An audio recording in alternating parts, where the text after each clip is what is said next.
feels like a whole new Paimon after those 2 days in the hot springs.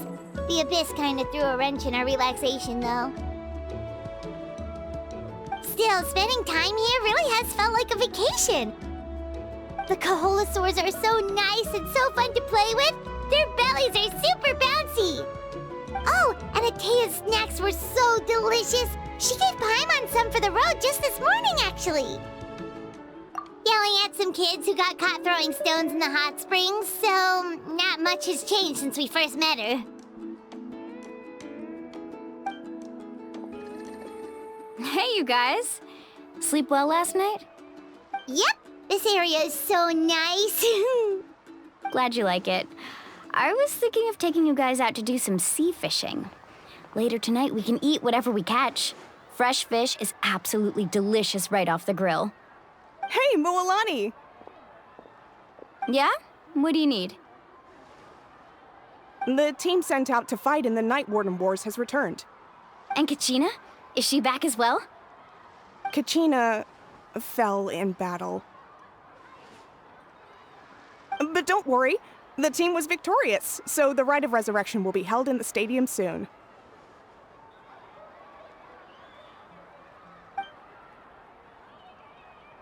That's a relief. The Abyss is cunning, and it was her first time. Mistakes are bound to happen. Exactly. She deserves to hold her head up high. All right, thanks for letting me know. We'll head out in a bit. Jeez, she sounded a little anxious there. Had me thinking it was bad news for a moment. Mualani, you said the Abyss was cunning just now, but it seems like the Abyss just wants to destroy everything. Like, think about all those monsters that attacked your tribe. If there really was some sort of cunning plan, wouldn't it make more sense to send them to attack Kachina and her small team? Not that Paimon wants them to be in any more danger, it's just... Relax, I get it. The Abyss is difficult to understand, that's for sure. At a glance, it certainly seems like the only goal is total destruction. The Abyss isn't a living entity after all, so what capacity for logic or planning could it possibly possess? But through our long history of fighting the Abyss, we've realized things aren't quite so simple. 500 years ago, the Abyss invaded Teyvat. You know about that, right? That's right. Khaenri'ah suffered greatly during that time. But so did every other nation in Teyvat. And Natlan was the worst affected of all.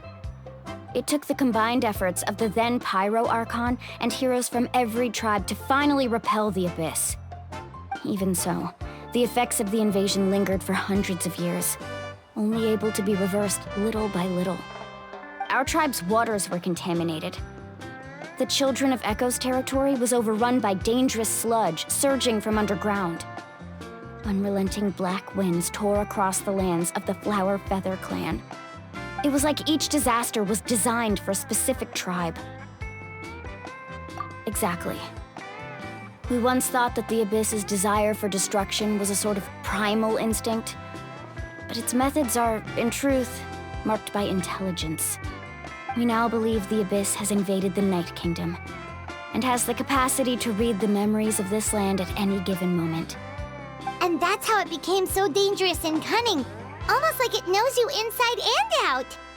Yes, and that's why we've been unable to fully eradicate it, even after all this time. Luckily, the problems left behind by the Abyss have been successfully addressed by the various Pyro Archons we've had over the years. Now every tribe is prospering and things are looking up. I mean, just look at what we managed to do a few days ago. We totally fought them off.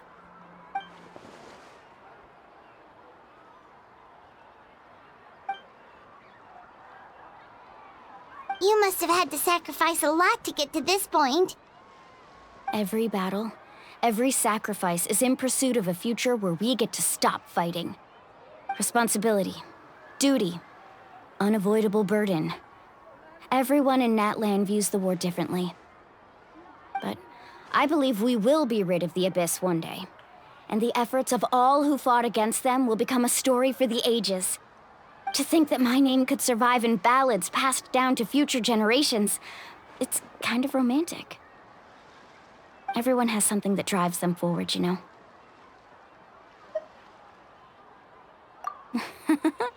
Be my guest. Heroes are always welcome in Natlan. Anyway, let's head to the stadium.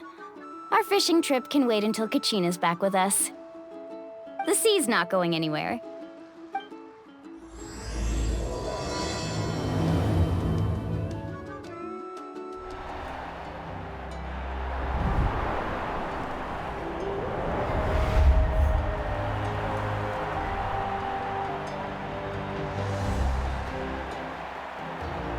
Whoa, this place is packed already!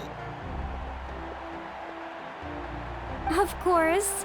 No one's gonna miss out on the chance to welcome our heroes back from battle. It's their moment of glory. Kachina's gonna be so flustered. She's never had this many eyes on her before.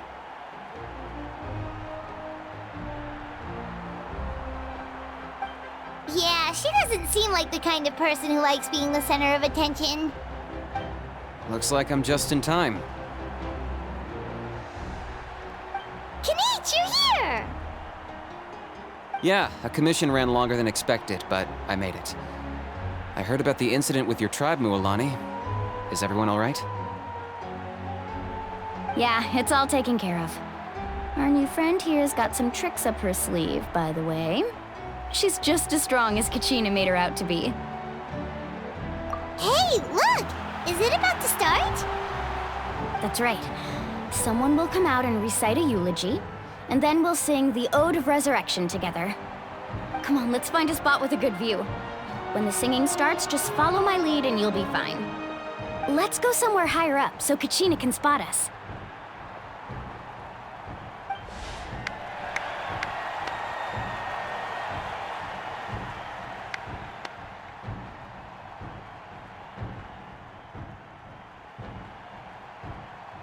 Warriors of Natlan, heed the call of life. We are the inheritors of memory and legend. Those who grew alongside sun and wind. Those who forged our own destiny and future. That is Natlan's fire, the lifeblood of our nation.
I could not find Kachina within the Night Kingdom, or locate her ancient name. What? What does that even mean? Usually once the ode is complete, the Pyro Archon and resurrected person will emerge from the flames. But something went wrong. What's going on? This has never happened before. Well, I think it's pretty obvious. Clearly, the team sent to fight the Abyss didn't win after all. Think about it. The Ode rekindles all victors. We've witnessed it countless times. Since the Archon couldn't find Kachina in the Night Kingdom, that must mean there's more to this victory than meets the eye. Hey! You just haven't gotten over the fact that Kachina beat you in the pilgrimage! Pathetic. The both of you. Your wild guesses are misplaced. We completed our mission. Maybe you did, but who's to say whether that little girl even contributed at all? Maybe she got scared and ran off. Why would the YUB recognize someone like her, even if she was on the winning team? How dare you insult a hero of Natlan like that? Kachina sacrificed herself to repel the Abyss. She doesn't deserve to be subjected to your vile rumors when she's not even here to defend herself. Calm down, Mulan. There's no point arguing with the likes of them. I can't just sit here and let them slander her like that. To insult a hero of Natlan, the person actually has to be a hero. You... Think about it, everyone. Who do you think is really at fault here? A girl who never should have even gone to war? Or the great Pyro Archon? Why would the rules of our nation suddenly stop working? That's true. If she wasn't revived, it must mean she failed to achieve victory. Maybe the YUB interpret victory in different ways? I mean, that girl didn't look all that strong to me.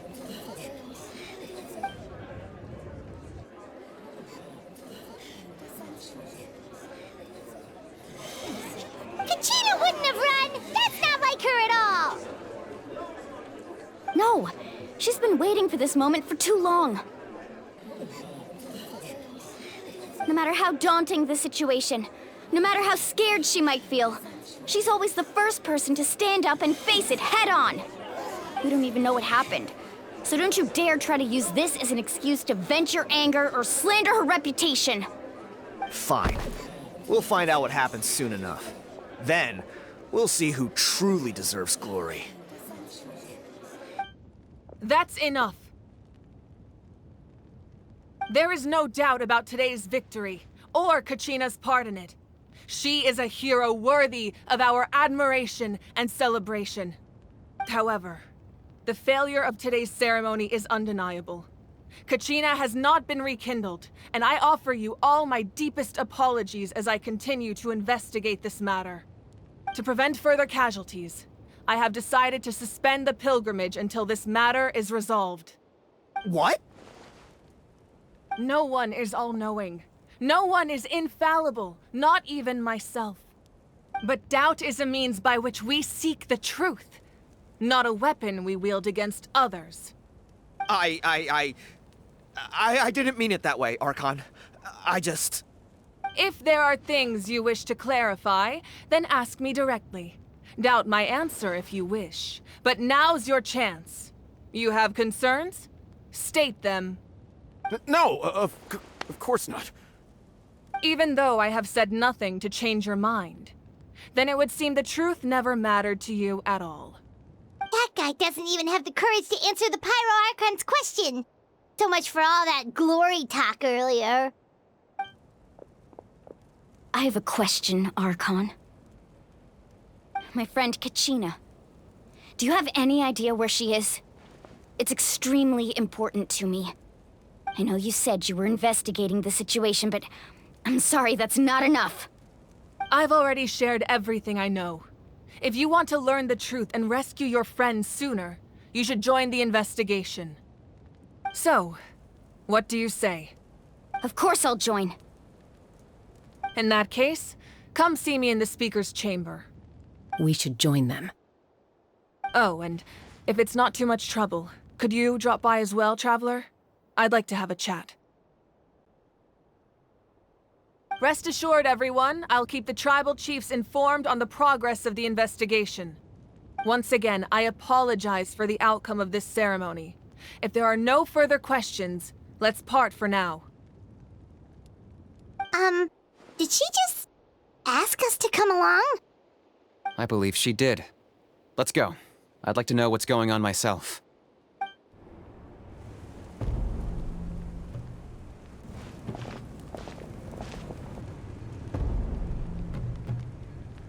The situation is urgent, so I'll get straight to the point. Kachina is undoubtedly a hero of Natlan, and I'm deeply sorry this happened to her. There's been unrest in the Night Kingdom, but I don't know what's causing it. As a result, I've been unable to track down her location. Until we find and address the cause of the unrest, the Ode of Resurrection will continue to be ineffective. And that means Kachina won't be able to come back? That's correct. Not until the problem with the Night Kingdom is resolved. How long will that take? It's hard to say. Kachina always dreamed of fighting the Abyss, of doing her part to defend Natlan. She wasn't afraid of death because she knew, if it came down to it, the Pyro Archon would be there to bring her back to life. Whenever we sat down together, exhausted from training, she would always hum the Ode of Resurrection. She was supposed to come back to us. We were supposed to hug her and celebrate with her and share her joy. We supported her every step of the way, but what are we supposed to do now? Sit peacefully and wait for her return? Lose ourselves in grief over her death? Tell me, are we her friends? Or her murderers? That's not fair, Mualani. It's all right. I understand your rage and your grief. Kachina's life means a great deal to me, Mualani. Believe me, I want to bring her back as soon as possible. I would give you that peace of mind if I could. But please, hear what I have to say so I can at least give you a broader picture of the issue we are now facing. Considering the recent attack on your tribe, I believe the Abyss has found a new means of undermining the rules of our nation. You mean... The Sacred Flame. The foundation of our resistance against the Abyss. If we continue to hold the pilgrimage and send teams to fight the Abyss, there will likely be more casualties. But if we stop altogether, the Sacred Flame will only grow weaker. The Abyss will scale up their attacks, and the tragedy we saw with the people of the Springs will only be the first of many. If we compare the two choices, the former seems to be the lesser of two evils. Sorry, I know that may sound harsh, but I bear the name Malipo. Weighing the costs is my duty. The raw truth can be cruel. But we need to understand it if we want to approach this rationally. But what would you say, Mualani? This is personal for you. And unlike Kanich, I dare say it's not a simple case of weighing up which course of action is less painful, is it? No. I can't choose between them, and I don't want to. Saying that one is preferable over the other is disrespectful to the people who suffered. You're saying it doesn't matter whether I suspend the pilgrimage. The consequences will be equally painful. Yes. What happened to Kachina breaks my heart. But I couldn't bring myself to sacrifice other people for her sake. And that is the crux of the problem. It's not simply a matter of choosing the lesser of two evils. Either way, there will be people who suffer. And the end result will be the same. Belief in the pilgrimage will waver. Once doubt has crept in, the people will no longer unite in battle against the Abyss. And that is exactly what the Abyss wants. Their ultimate goal isn't to break the rules that make the Ode of Resurrection work. It's to destroy the people's faith in them. To prevent what happened to Kachina from happening to anyone else, we need to suspend the pilgrimage. So that is my current plan. And in the meantime, I've made efforts to strengthen each tribe's defenses. Then, we have to find another way of strengthening the Sacred Flame to keep the Abyss at bay. This won't be easy. I'll need time to figure out the best approach. I understand your anger, Mualani, but I hope that provided some clarity at least. Wow. Paimon thought things were gonna get heated for a second, but the Pyro Archon took the time to explain everything so patiently. I owe you an apology, Archon. I let myself get carried away earlier, and I'm sorry. You're right. We need to focus on finding solutions. We could always hold the pilgrimage without sending a team to fight in the Night Warden Wars. That way, we would still be able to fuel the Sacred Flame. I've considered that, but the two events have nearly always been linked. Without the chance to fight the Abyss, pilgrimage rankings lose their prestige, and competitor numbers will drop. With fewer participants, the amount of contending fire produced will decrease, and the vicious cycle will continue indefinitely. So, essentially, the Abyss has taken Kachina hostage. You've learned about the concept of ley lines during your travels, yes? The Night Kingdom is something similar. Staying there for a short period of time shouldn't have an effect on the person.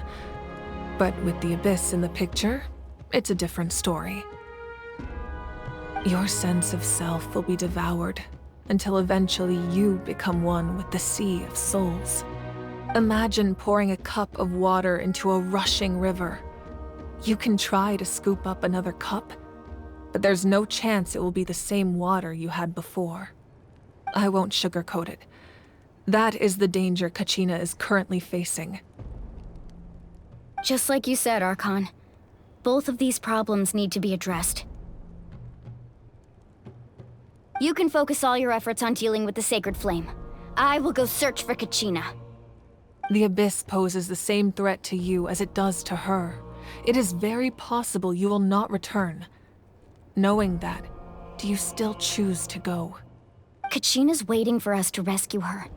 That's all that matters. I failed to protect her during our campaign, but I can make it up to her now. I choose to go as well. Traveler? What do you think? Understood. Then I'll support you in any way I can. The Masters of the Nightwind have a technique that can extract an ancient name from the ley lines.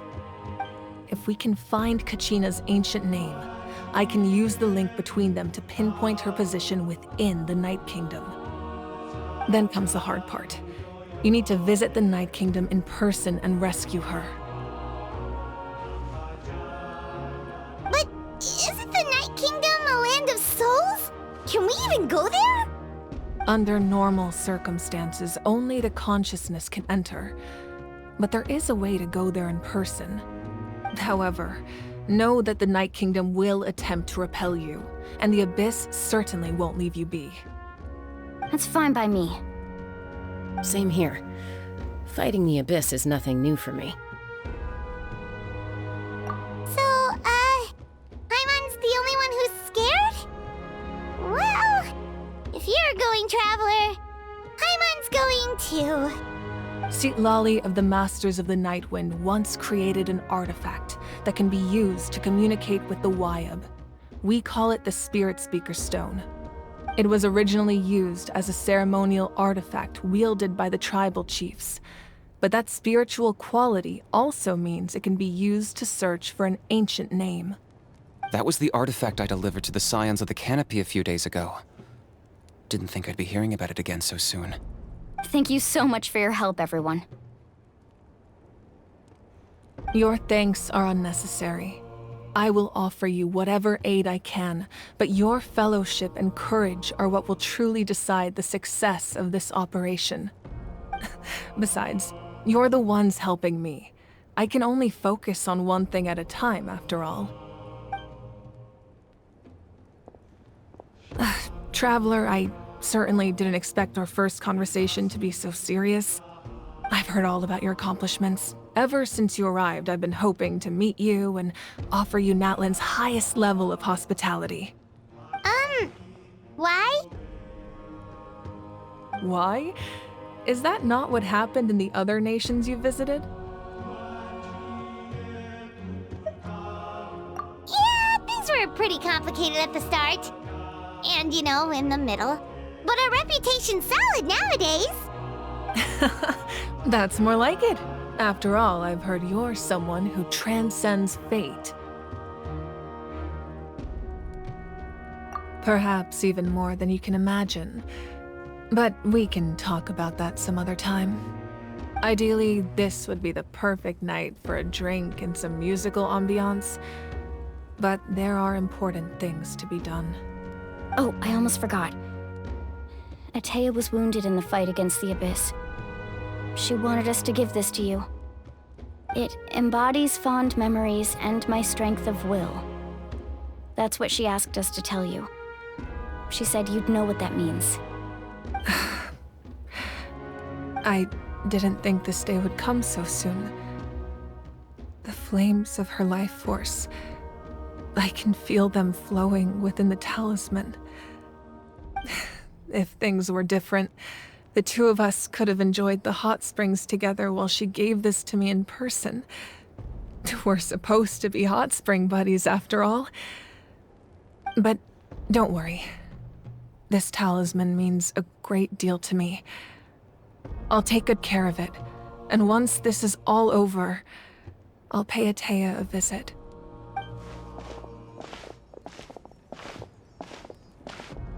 You said you didn't want to jeopardize the production of Contending Fire. But that's not at all why you decided to suspend the pilgrimage, is it? You're right. Even now, the production of Contending Fire is far from sufficient. The gradual corrosion caused by the Abyss has resulted in a massive shortage of pyro energy, and we're currently at the breaking point. As things stand, the pilgrimage is a lost cause. Suspending it allows us to save our strength to defend the tribes. The Abyss has brought catastrophe to Natlan, and Kachina's disappearance in the Night Kingdom is a direct consequence of that. We can't let the general public know that. No. If the public learned that Natlan's destruction was close at hand, there would be immense panic. But if I said nothing at all, they would have continued to question the integrity of Natlan's heroes. Another simple choice. The latter was clearly the better solution. But you chose otherwise. I have never subscribed to the belief that the right choice is the one with the fewest sacrifices. Let's go. There's still a way for the sacred flame to last a little longer. You mean? Yes. Come with me.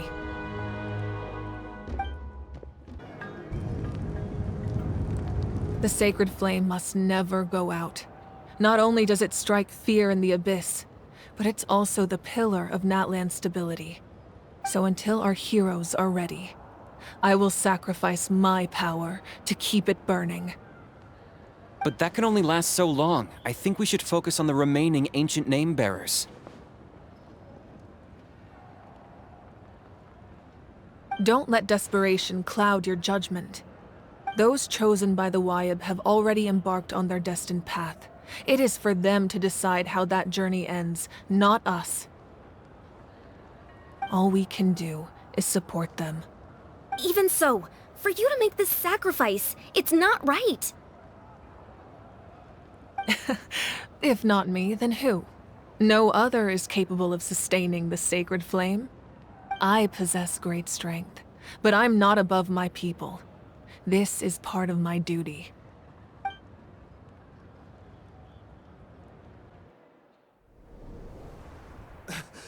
Archon! It's the Fatui!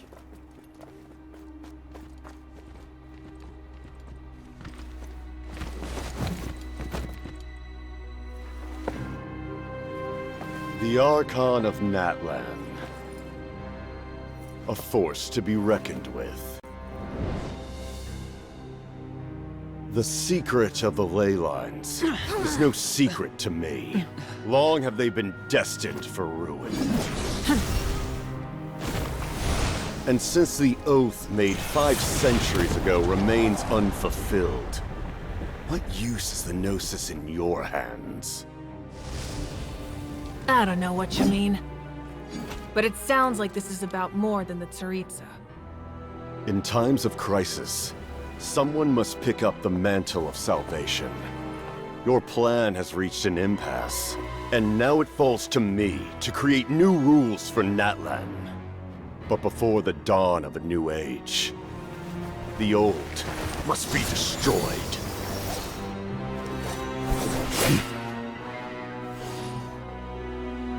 I assume that's the end of your speech?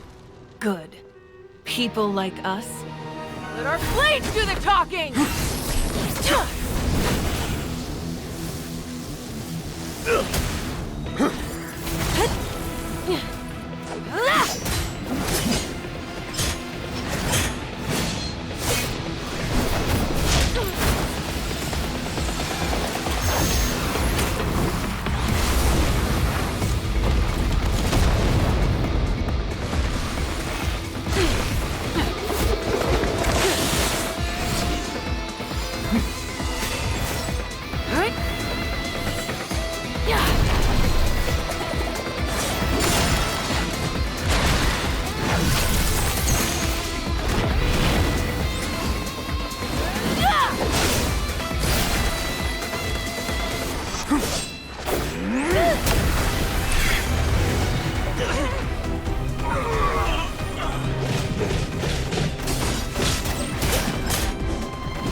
Masters of the Night Wind.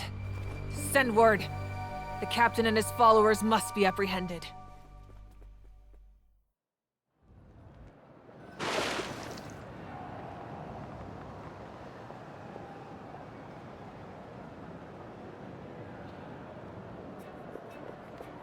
Are you alright, Archon? He was a formidable opponent. Exactly what I would expect from the first of the Fatui Harbingers. I never imagined someone could match you in combat. If the Tsaritsa sent him here, why would he bring up what happened 5 centuries ago? Yeah. And how much does he know about Natlan? The Harbingers are all driven by their own personal goals. The only purpose that unites them is collecting the Gnosis. But I'm sure the captain has his own reasons for being here as well. Whatever his motive, we should shift our focus to the Fatui. If they attack again, and we're not prepared, we're done for. No, we're running out of time. The wound I inflicted should hold him back and weaken him for the time being. Besides, I'm sure you noticed, the power that came to his rescue just now came from the Masters of the Night Wind. In other words, there are traitors among us. Not necessarily.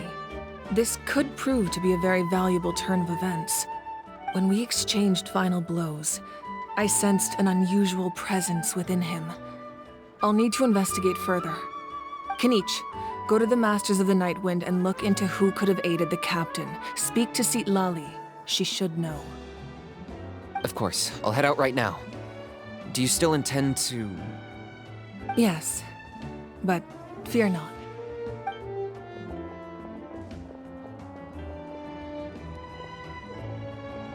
Natlan's strength has never rested solely in its Archon.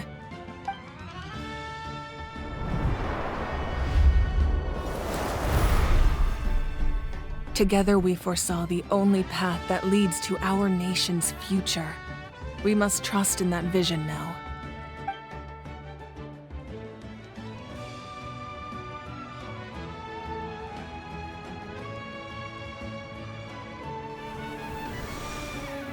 Is everything okay, Archon?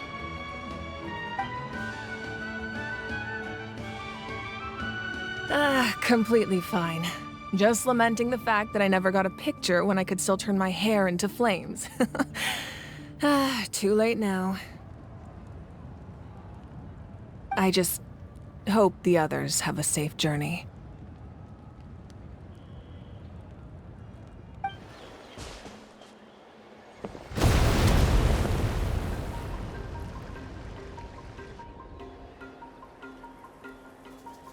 What's happening at the stadium? Did something explode? It feels like the Archon unleashed her power. She must be fighting a formidable opponent. Should we go back and check what's going on?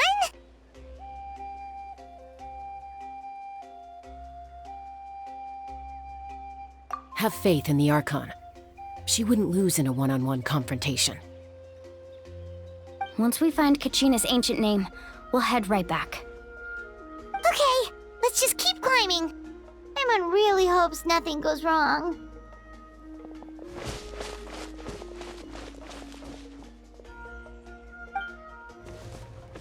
What can you tell us about the Scions of the Canopy? The tribespeople are very adventurous. Oh, kinda like us then! I'm not so sure. You don't strike me as the type to enjoy danger. The Scions of the Canopy are a bunch of thrill-seekers. They love extreme sports like rock climbing, rappelling, volcano parkour, or even bungee jumping without a rope while a Yunkasaur stands at the edge and uses its tongue to catch them. Sound like something you'd be interested in? Okay, that does sound different from our usual adventures. Heimat's not doing any of that. She can just cheer you on from the sidelines. That's Huayna. The tribal chief. Let's head over to him.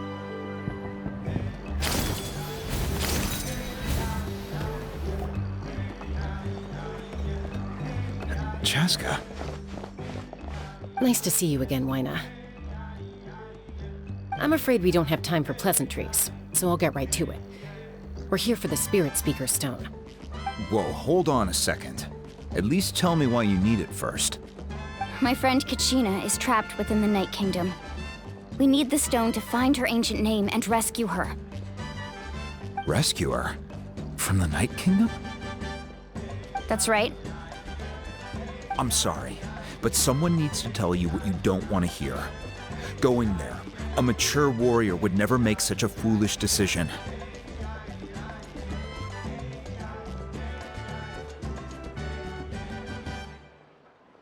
The nature of battle is unpredictable. You never know how it's going to end. Losing a friend is tragic, but when that happens, the best thing you can do is focus on how to prevent further casualties. I appreciate what you're trying to say, Chief Wyna. But if the price of maturity is abandoning a friend in need, I'll choose foolishness any day. If Kachina's still holding on, then so will I. I thought you might say that. Is something wrong, Wyna? This doesn't seem like you. Life isn't complete without taking risks. That's always been your mantra. It's nothing. The Night Kingdom is a dangerous place. Can't blame me for checking if you were up to the task. If you're that determined, far be it from me to stop you. Here's the stone. Keep it safe, okay? It's not like we have a spare. Thank you. Huh. Seems like you two go way back. But aren't you from the Flower Feather Clan, Chaska? Oh, Chaska's a peacekeeper, so she's famous throughout the tribes. She's always the one people call to resolve conflicts, so we slowly got to know each other that way. Her younger sister Quichi's always hanging around our tribe, too. She's helped us out a lot in the past. Oh, you have a younger sister? Yes, I'll introduce you to her sometime. But let's get back to business. Wyna, how do we use the stone? As you probably know, your intended destination is completely different from the real world. The Night Kingdom is like a river flowing with concepts, and the ancient name you seek is like a tiny fish swimming downstream. In that sense, the stone is like a fishing boat drifting down the river, but the boat alone isn't enough. You need a fisherman experienced enough to steer it in the right direction.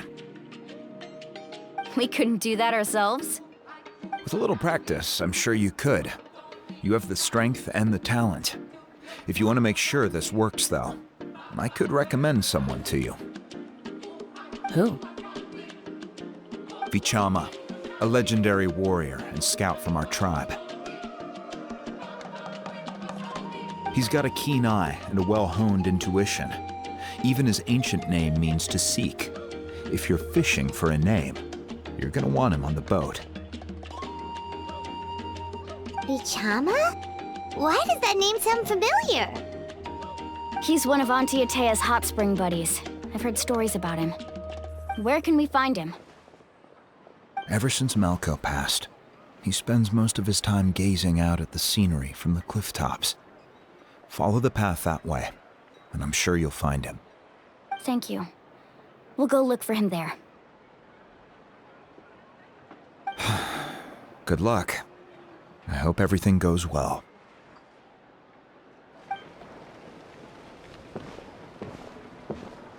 Someone admiring the scenery from the cliff tops.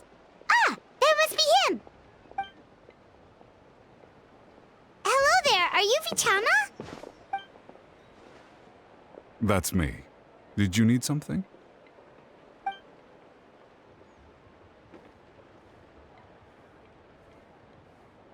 What? You're saying you can bring someone back from the Night Kingdom? How is that even possible? No, if you really think about it, anything's possible in that kind of place. But that would mean... Are you okay? You don't look so good. Everything's fine. I'll help you, but I do have a small request.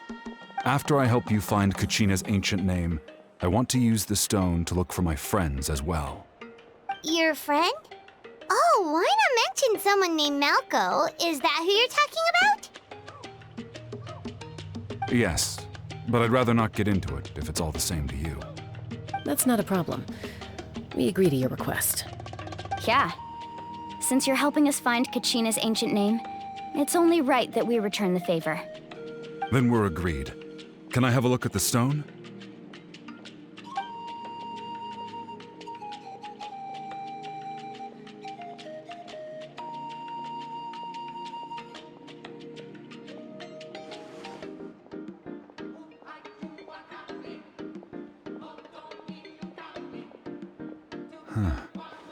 I see. From what I can tell, it functions almost like an abyssal pylon.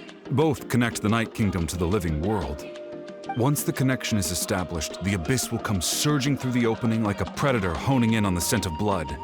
So we have to be sure not to use it in a tribal settlement. Wow, you got all that just from looking at it? I just picked up on the basics, really. I still have no idea why it works. You said someone named Lali invented this. They must be a genius. I'll go find an open area and start setting things up. In the meantime, I need you to get 2 things for me. We'll go right away. What do you need? First, I'll need some hook ropes. Pretty much every store around here carries them, so no need to go anywhere special. Oh, and I need to build a net out of them, so make sure you get a good amount. Wait, are you saying you're going to use a real net to catch Kachina's ancient name? How does that work when one's tangible and one's not?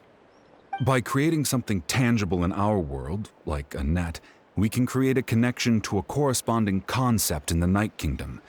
Basically, I'm going to use the concept of a net to catch something equally intangible, an ancient name. Oh, I see. What about the second thing you needed?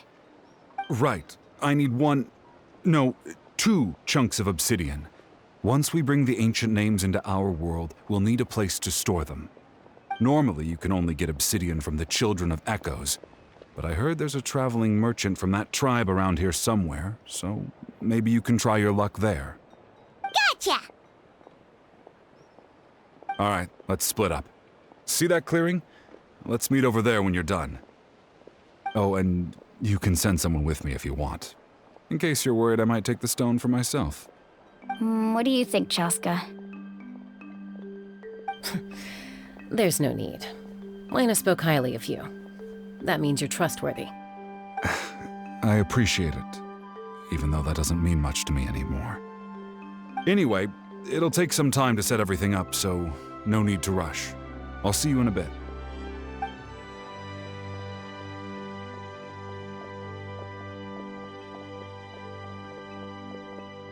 What an odd guy. He seems so defeated, but also really invested in the stone at the same time. I don't have any more insight than you, Paimon. Let's just focus on the preparations for now. Hang on, Kachina. We're coming for you.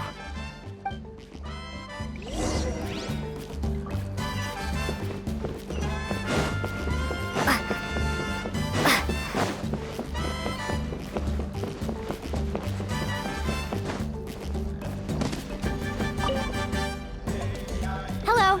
Do you have any hook ropes for sale? Hook ropes? As in rock climbing equipment? Yes. How much for your whole stock? Oh, the whole thing? Let me see. That would be 30,000 mora in total. Deal? Deal. Wait, really? What, you want me to drive down the price? We just need these as fast as possible. Thanks. Oh, no problem at all. I'll even pass along some information on the house. These ropes are usually used by rock climbing enthusiasts. If you want to learn, Roka's the person you want to ask. All right, that's everything. Here you go. Now we need the obsidian. Let's go talk to the traveling merchant Bichama mentioned.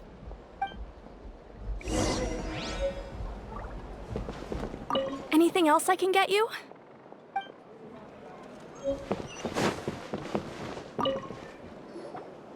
Excuse me, do you sell obsidian? Why, yes. I've got a chunk for sale right over there. Perfect. Is that the only one, though? We actually need two. That might be tough.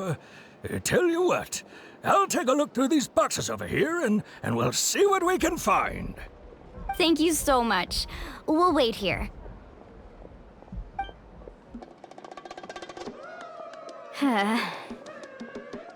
Relax.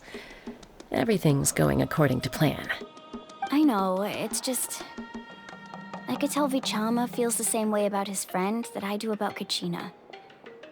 I hope this chunk of obsidian isn't the only one. Kachina always carries all sorts of shiny stones with her. If I was the one trapped in the Night Kingdom, she'd have a whole pile of obsidian ready in a heartbeat. Well, would you look at that? I did bring an extra. Here you go, young lady. How does it look? Perfect! Thank you. How much do I owe you? If you hadn't shown up, these stones would have just sat here collecting dust. I'll take 3,000 mora for both. Here you go. By the way, I heard you mention Vichama just now. You running an errand for him, then? How's he doing? Malco's been gone for 5 years now. It's about time he started to move forward. Do you know what happened between them? I heard about it in passing while I was out drinking one night, but I don't know all the details. Vichama and Malco grew up together, and even made a name for themselves together. Malco was an amazing fighter, capable of knocking out multiple opponents in a single hit, while Vichama excelled at scouting and analyzing the battlefield. The two made an excellent team, and managed to beat back the Abyss several times. 5 years ago, they both emerged triumphant in the pilgrimage, and were placed on the same team to fight the Abyss. But on the eve of battle, the Abyss launched an attack on their tribe, and Vichama suffered an injury to his leg while attempting to rescue someone. Then what happened? The team agreed that he couldn't fight the Abyss in his condition. Vichama didn't argue. He knew going to the front lines with an injured leg would make him a burden in battle. So they raised the issue with the Pyro Archon, and she agreed to let him stay behind. It's just...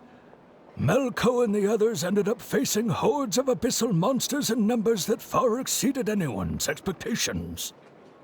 The team made an error in judgment, and they fell to the onslaught. Vichama went into a deep depression after that. He blames himself for everything. Oh, you're not wrong.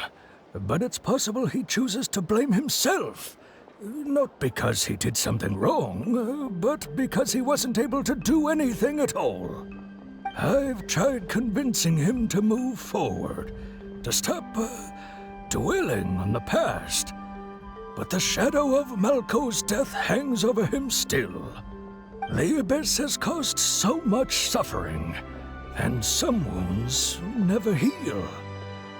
I wish there was something he could do to make himself feel better, but... anyway, that's the gist of it. Maybe you could help him talk things through sometime. I would really appreciate it.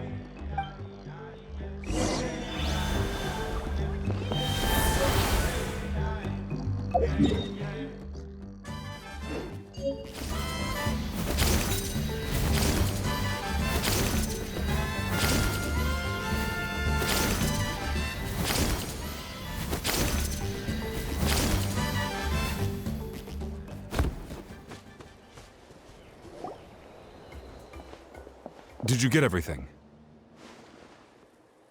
Yep, it's all here. When do we start? I've made all the necessary adjustments, so we're good to go.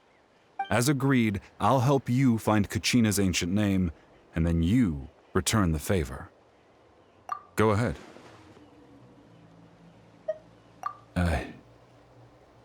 Yes. After Malco fell, I scoured the battlefield to see what happened. It turned out he wasn't bested by some impossibly powerful foe. He was dragged to his grave by the sheer number of enemies. If I had been there, I would have been able to sense the danger. I could have warned them not to advance. I've always blamed myself for what happened. But when you told me about Kachina, I realized there's a chance Malco might also be alive, fighting for survival in the Night Kingdom. But that happened several years ago, right? The Pyro Archon said all life within the Night Kingdom eventually becomes one with the Sea of Souls. There might not be much hope, but I still have to try. Malco and I promised each other, even if we never managed to root out the Abyss for good, we would fight together until the end. All right, let's get to it. I'll start searching for the conceptualized version of Kachina's ancient name. If you see any fragments scattered around the area, please collect them.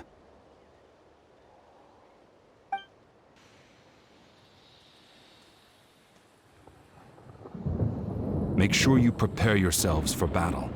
As I said, the stone will link the mortal realm to the Night Kingdom. The Abyss will likely emerge in response. Look at that golden thing!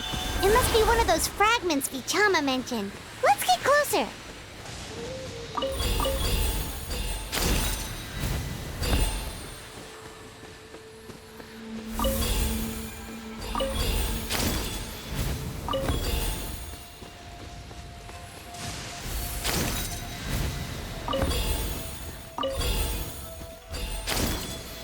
Whoa, monsters incoming! Watch out, everyone!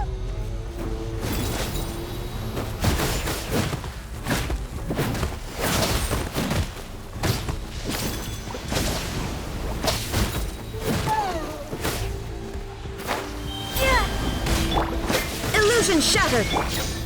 Stabilize! Brace yourself.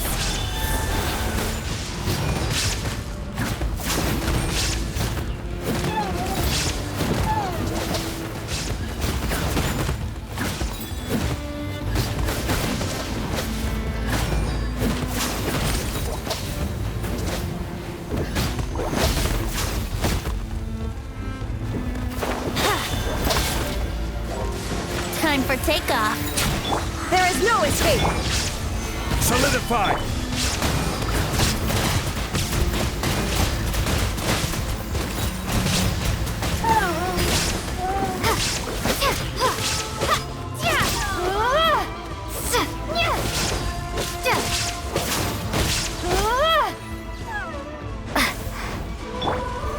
Stabilize! Illusion shattered!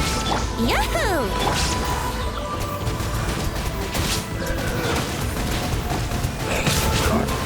Water jet!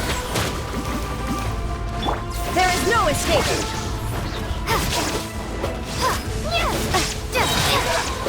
Brace yourself. Think you can get away? Wipe out!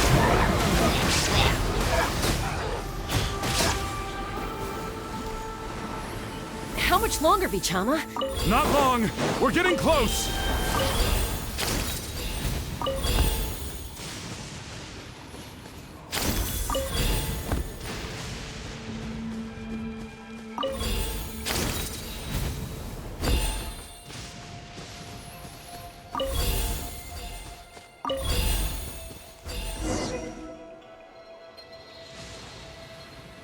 Vichama!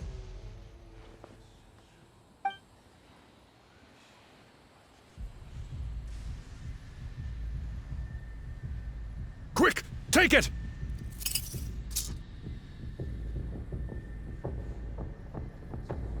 I found Kachina's ancient name. Hang in there, Malco. Just a little longer. Something's not right. The power of the Abyss is getting stronger. The Abyss is corroding his body. Vichama, you can't keep going. You'll die. I should have died 5 years ago. I just need a little more time. Please, I'm almost there. Thank you.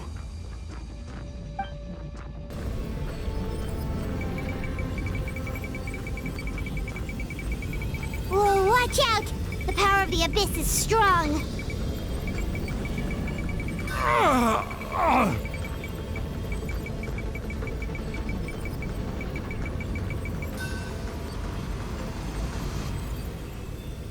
This power. Hanging in there? Malco. No! Why can't I find him? Why? We can't wait any longer. Pull him away from the stone, Mualani. I already tried, but the power of the Abyss has him in a chokehold. It's like he's tied to the stone with an invisible rope. In that case, we have no choice. I'm sorry, Sea Lolly. Get back! Chaska, wait!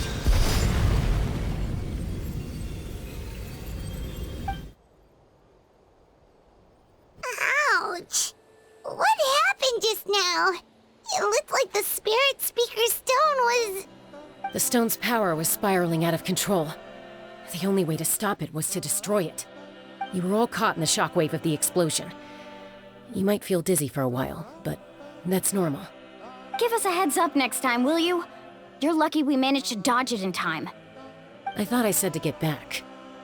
Yeah, barely a second before you made it go poof. Not everyone has your reflexes, Chaska. We were this close to getting dragged into the explosion. Okay, I'll be more careful next time. At least Kachina's ancient name is still in one piece. Wait, where's Vichama? Vichama! Vichama! I couldn't find Malco's ancient name. It must be completely gone by now. Once your ancient name disappears, there's no coming back. From the very beginning, I knew there was a slim chance, but still. And now... it's too late to save him. From the minute he left that day, it was already too late. Vichama. I'm sure he's heard enough condolences over the years. Let's just give him some space. Huh? What's that in your hands, Vichama? It looks like something's glowing! Huh? This is...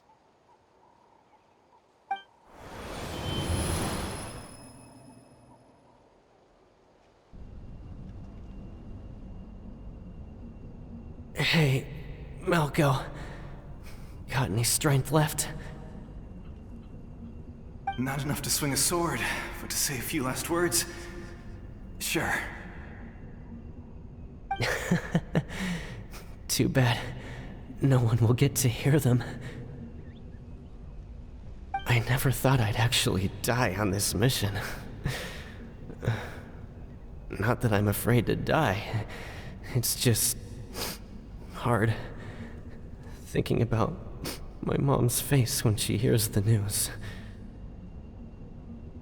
Guess I have something to be thankful for then. My parents died a long time ago. They won't have to mourn me.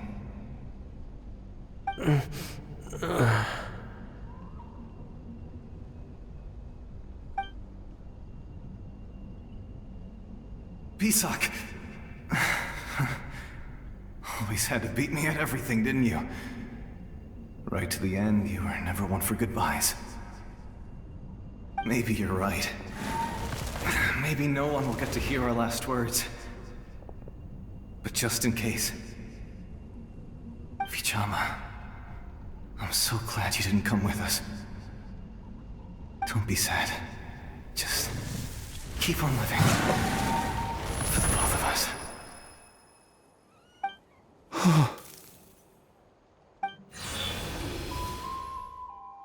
Was that a memory? Seems like we were able to salvage something after all.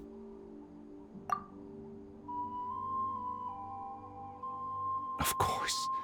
Seeing him, hearing his voice again, it makes me unbelievably happy. But it also brings with it an even deeper pain. A deeper pain? Why? Malco was always the type to put on a brave face. But in that memory just now, his hands were shaking. and his smile was forced. For all these years, I regretted not being able to fight alongside him to the end. And now I know, at the end of his life, he was thinking the same thing. V5.0. I'm fine. Actually, I heard Chief Wyna wasn't really on board with your plan to go to the Night Kingdom. When you asked for my help, I hesitated too. I knew helping you find your friend's ancient name meant leading you one step closer to danger. But I also understood why you had to try. Everyone has regrets in life, but not everyone gets the chance to make up for them. Once allowed to fester, guilt strips us of our most valuable qualities as warriors. In that sense, we might as well choose the braver path from the very beginning. If I could do it all over again, I would have followed Malco to the front lines no matter what. Even with an injured leg, there were still things I could have done. That way, even if the outcome stayed the same, I still would have fought alongside him to the end. There are critical junctures in life, and if you don't seize the chance to act, there's no going back. That's something I had to learn in hindsight. But you're still at the crossroads of your journey, so I hope you can walk away without regrets. Thank you, V5.0. I feel even more determined now. Kachina will come back to us. I'll make sure of it. I promised I would find her, and I intend to keep that promise. That's good to hear. Strange. My body, it's... Once abyssal corrosion enters the body, a portion will fuse itself to your internal organs. Even though the Traveler possesses powers of purification, the corrosion can never be fully eradicated.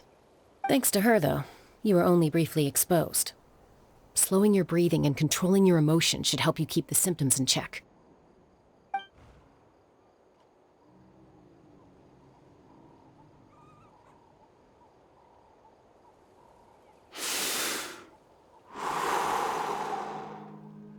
Huh. That does make me feel better. You seem very knowledgeable about all this. Just speaking from experience, that's all. Anyway, we've recovered Kachina's ancient name, so we're off to a great start. Let's get V5.0 back to his tribe and tell Wyna the good news. Oh, and apologize for destroying the Spirit Speaker Stone. We had no choice, though, so he'll probably understand. Right?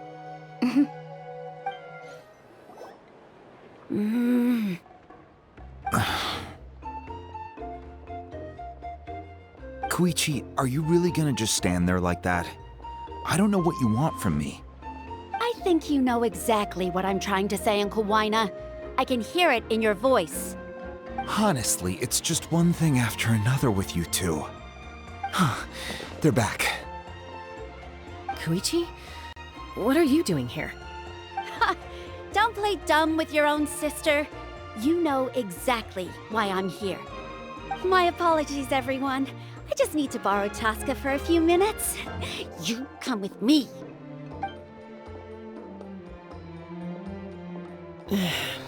I'll be just a moment.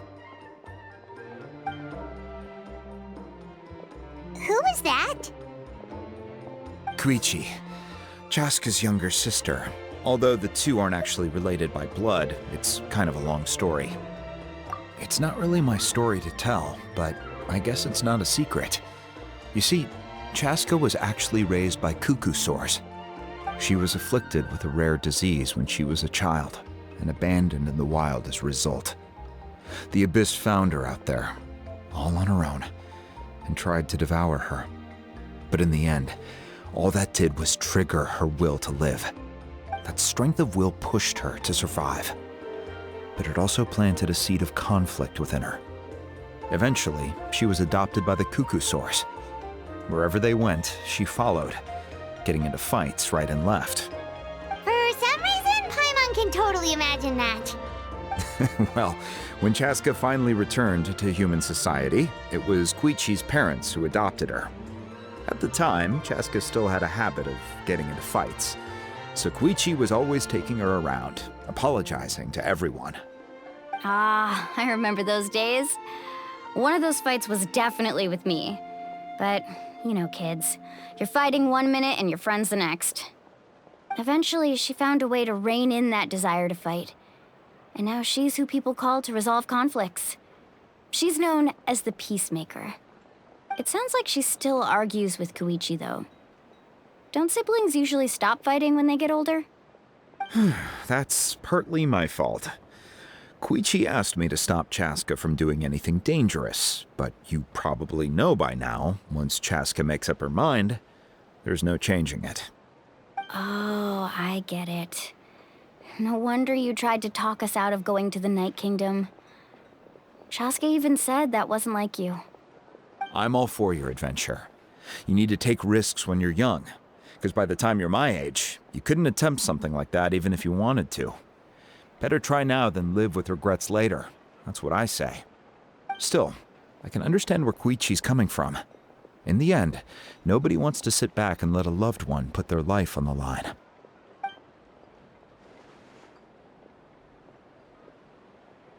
All right, it's just the two of us now. You have 1 minute to explain yourself. I don't have anything to say. You don't have to approve, but you should know I only do what's necessary. That attitude is exactly the problem. It's like you don't care. You try to sneak off to the Night Kingdom behind my back and then play it down as if it's just a trip abroad. Well, technically I am going abroad, right? Again with the excuses! We agreed, didn't we? There are 4 levels of danger. If it's not something urgent, you can only engage in level 2 danger and below. You can only go up to level 3 if a situation is so dire there's absolutely no alternative. But a trip to the Night Kingdom? If that's not a level 4, I don't know what is. And you were just going to sneak into the place without saying anything. What do you mean, sneak into the place? I always planned on walking in there with my head held high. You bought off Uncle Wina, didn't you? He promised me he'd stop you from doing anything dangerous. Oh, it's like he didn't even try. You feel like he went back on his word. What if I told you my mind was made up, and there was nothing he could have done? Not even by force. Oh, I knew it! So he did try to say something, but you didn't listen. This is important. If you were in my shoes, you'd make the same decision. You don't know that? I'm a doctor, and I handle logistics.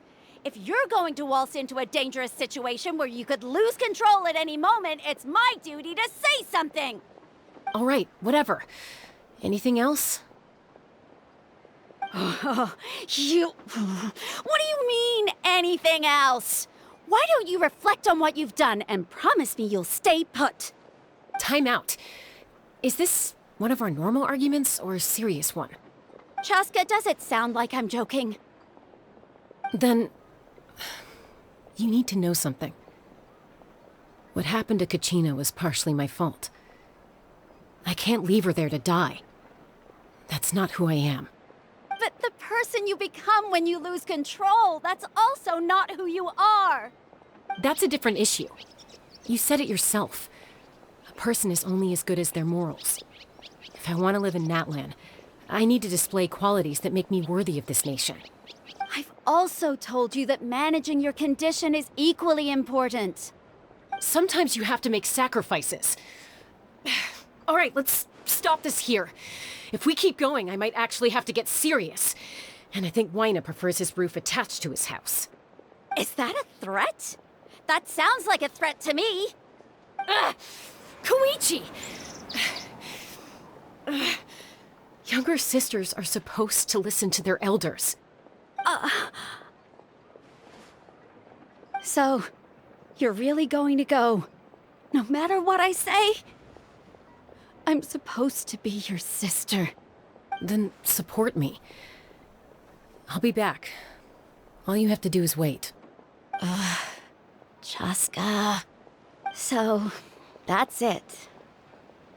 Why'd you have to turn out to be so darn annoying?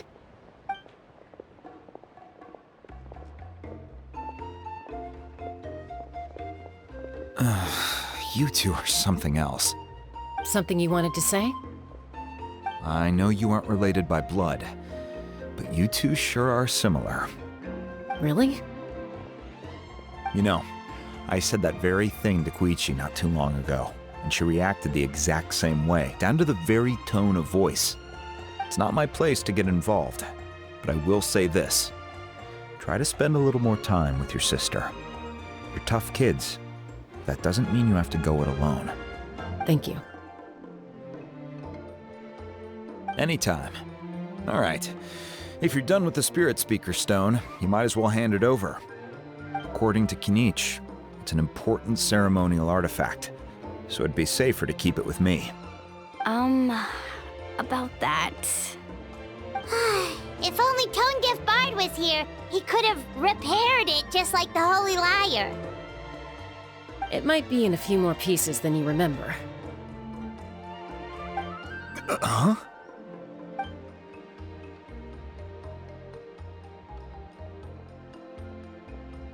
I see. Sounds like it was an urgent situation.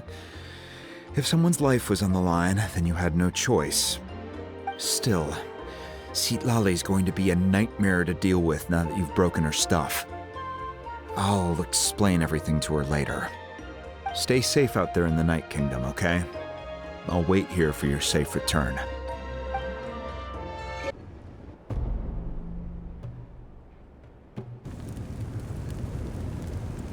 We're back! We found Kachina's ancient name, too! Well, it's fairly complicated. Let me give you the condensed version. The Fatui again? We can't go anywhere without them causing trouble. But what if the Fatui finds out you've lost your power? Won't they try to take advantage of the situation? That's why it has to be our little secret. No one else can know, or we're asking for trouble. Look, I wish I could offer you some sort of consolation, but I won't lie to you. With multiple factions closing in, there's nothing comforting about the situation we're facing. Still, all you need to do is focus on your goal. You can leave the complicated matters to me.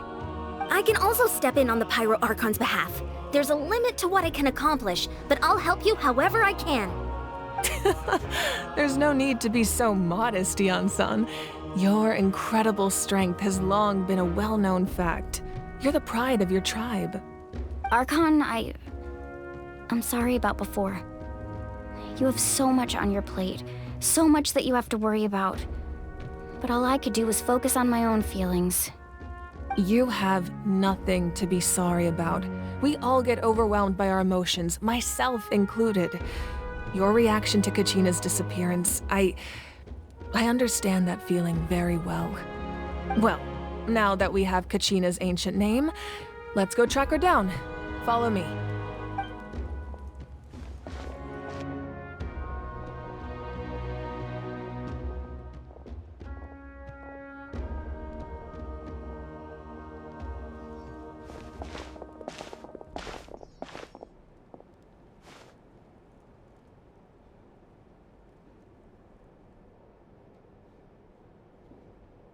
What is this place?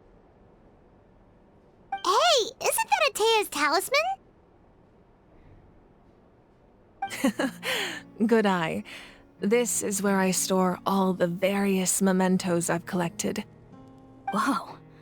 I've never seen this place before. There's so many things in here. It looks like there are items from every tribe. Collecting them must have taken a lot of effort. I suppose you could think of it as a hobby of sorts. In Natlan, everyone grows up listening to the stories of heroes, and physical items do a far better job of preserving those stories than our own memory. Now, I still have some preparations to make for the ceremony, so feel free to take a look around in the meantime. If you're curious about an item, I'm more than willing to tell you about its origins. All right, we'll have a look.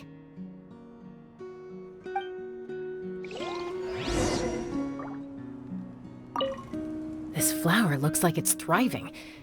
You must be good at taking care of plants, Archon. fishing basket looks familiar.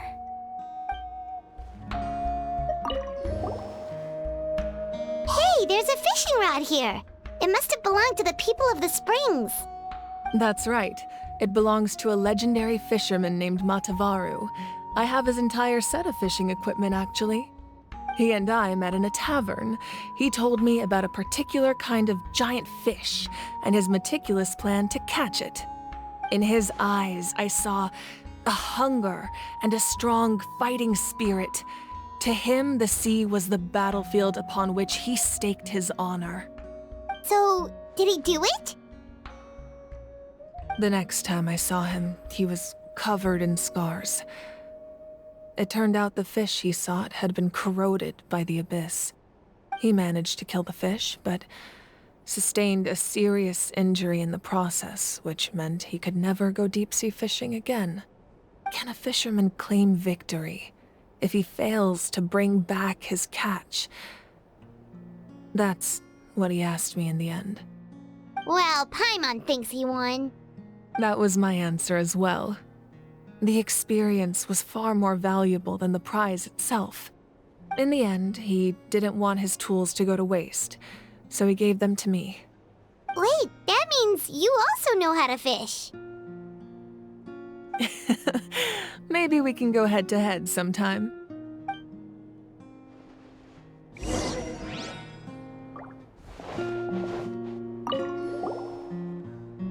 This is Atea's talisman.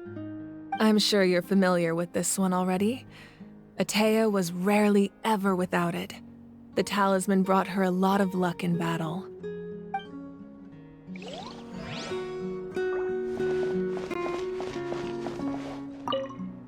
Make sure to handle everything with care.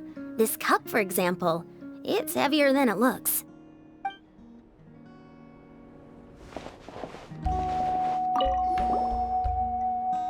Whoa, that belt is bigger than Paimon's head! The Collective of Plenty are known for their bodybuilding competitions and contests of strength. This belt is a symbol of great honor within the tribe. The association with strength might also have been the reason the original belt was extremely heavy. It was difficult for even 2 people to lift. And even if a warrior had the strength to put it on, wearing it for any length of time would still leave them gasping for breath. Sounds like it. So the owner of the original belt, Kitera, commissioned a craftsman to make a copy identical in appearance but far lighter in weight. That is the belt you see before you. He would often wear this version when training in order to protect his waist. Or he made a lighter version so he could wear it all the time and show it off.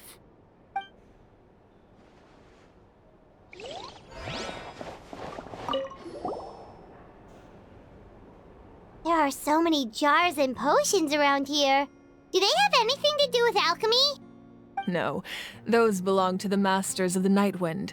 They're ceremonial tools used to amplify the ability to communicate with the Night Kingdom and the Wyab. Yamaya is an expert in this field, and she taught me a lot. Even though she appears stoic and serious, she actually has a keen sense of humor. The tools you see here are quite traditional. Her students found them outdated, so she passed them on to me. The contents of the jars aren't all that special. Oh, except the big jar in the middle. That's what she really wanted to give me. Ooh, must be something really cool. What's inside? Grape juice. Huh? It's quite tasty, although probably expired by now.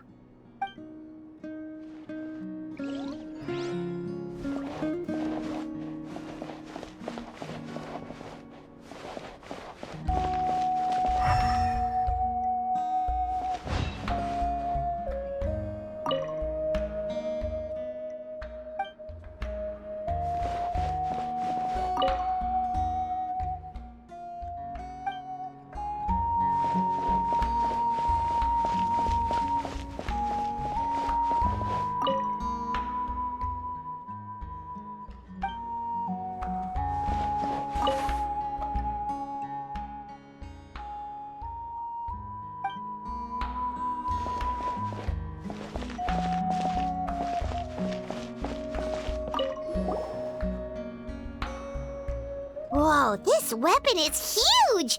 Which tribe did it belong to? Ah, that weapon belonged to Tenoch, a hero from 500 years ago. Strictly speaking, he didn't belong to any single tribe. That's because even before the disaster with the Abyss broke out, he had already been exiled. Exiled? It was a punishment imposed out of necessity, but he accepted it all the same. He believed it was what he deserved.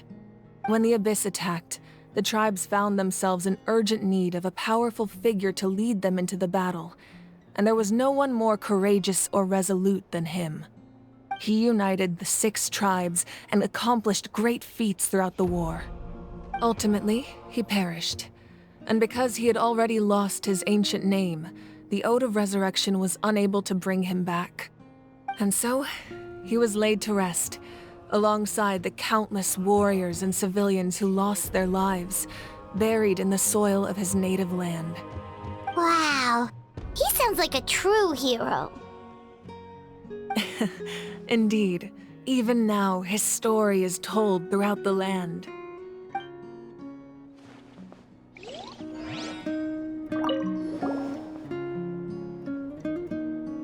The powder still needs some time to settle, so let's wait a little longer. Well, what do you think of my collection? Do you feel like you have a better understanding of Natlan's culture now? Yeah, if each item represents a different story, seems like Natlan's really been through a lot. Does every item hold a special memory, just like Atea's talisman? That's right. The items in my collection actually serve a similar purpose to the ancient names passed down among the tribes. They demonstrate the true shape of time. The shape of time? Most people perceive time as a linear concept, almost like a straight line that can only move forward. We cannot change the past or predict the future. But there's also a different theory, one that I believe to be closer to the truth. Namely, that the past, present, and future all exist at once. At once? Paimon's not sure she understands. Let's say your journey ended right now.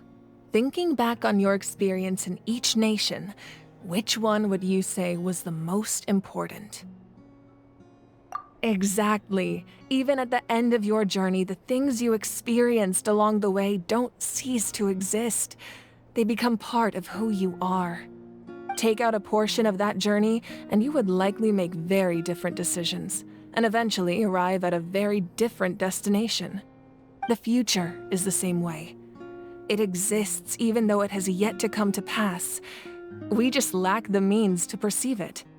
Of course, there are those with the power to foresee the future. They simply call it by a different name. Fate. You're quite familiar with that concept, I would imagine. That does kinda make sense. The future hasn't happened, but already exists. Humanity excels at living in the present, but too often we forget the past and neglect the future. While the pilgrimage and the Night Warden Wars lead us to a better future. Only by uniting the people of Natlan across countless eras can we fight back against an enemy as formidable as the Abyss. To come up with such a set of rules, the first Pyro Archon must have possessed a level of insight I can only imagine. That's correct. At first, he was a mortal man with no special power. After he ascended to the Divine Throne, he used it to borrow power from the heavens and establish the rules of Natlan. Namely, a framework through which ordinary people can ascend to Archonhood. By holding the pilgrimage, we're able to determine the strongest among us. And when that person ascends to the Divine Throne, their inner flame will awaken. In addition, the sacred flame will grant them significant knowledge and memory of this land. After all, that's how I came to know everything I just told you. So, it all comes down to the power of the Divine Throne and the rules. Wait, is that a family portrait? Yes. That's my mother, father, younger sister, and the little saurians we raised. I turned a piece of my dad's leather armor into a canvas and commissioned a famous artist to paint our likeness. Your sister is so cute! It looks like the two of you are really close. Paimon was having a hard time thinking of an Archon as an ordinary person, but seeing this portrait, it kind of makes sense now. It really doesn't look like there was anything special about you before. Oh, wait, is Paimon allowed to say that? A little late for that question, don't you think? Sorry! Paimon's so sorry! Paimon's mouth works faster than her brain sometimes. It's all right.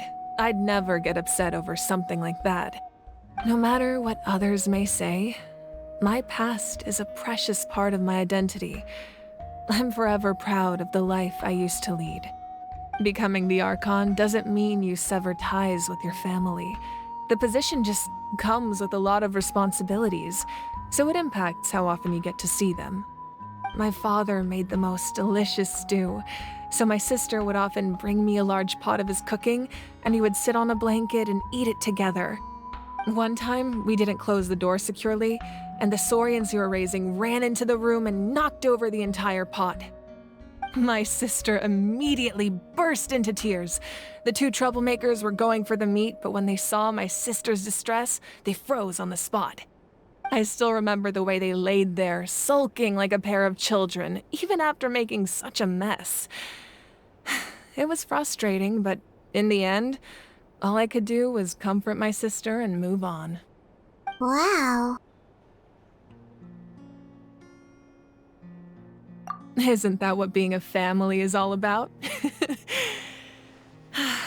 I think about that story a lot, actually.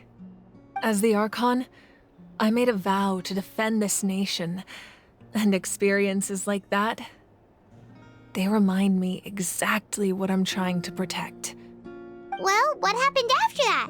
This portrait looks pretty old. Your sister must be all grown up by now, right?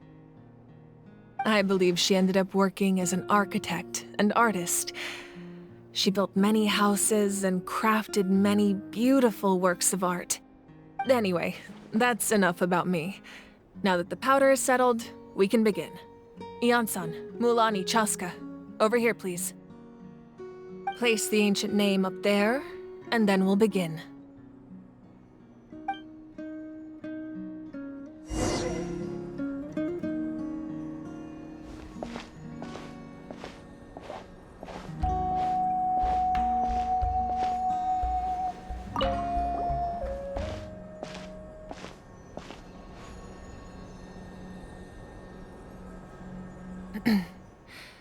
Surely as the echoes of life resound through heaven and earth, so too shall our stories remain eternal.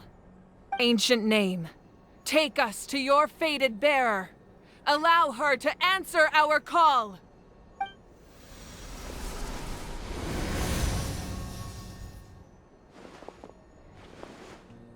Am I hallucinating again? Kachina! Are you okay? Huh? I'm not seeing things, am I? Is the Abyss playing tricks on me again? It's okay, Kachina. It's just us. We're trying to find a way to bring you back. Everyone, you have to listen to me.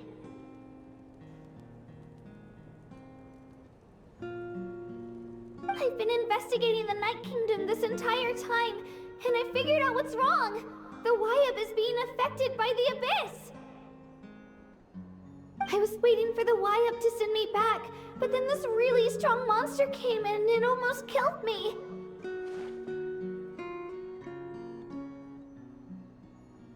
The Wyab saved me, even though its power is weakening, so I've been hiding from the monsters while trying to find a way to help. The Night Kingdom has become a huge mess, though. I keep hearing these awful sounds and seeing really horrible things. Don't listen to those sounds, Kachina. The Abyss is trying to strip you of your sanity. All you need to do is stay safe and wait for us. We'll be there shortly. It's okay. I feel so much better now that I've had the chance to talk to you guys. You don't need to worry about me.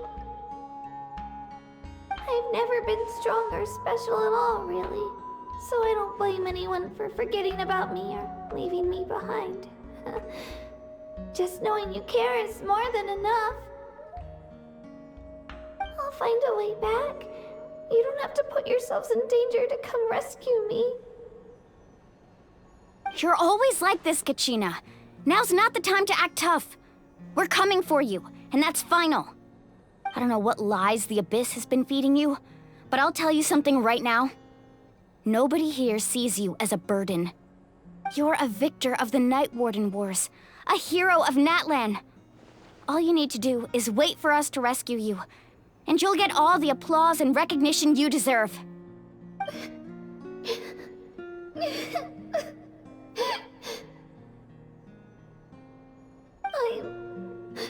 I'm really scared.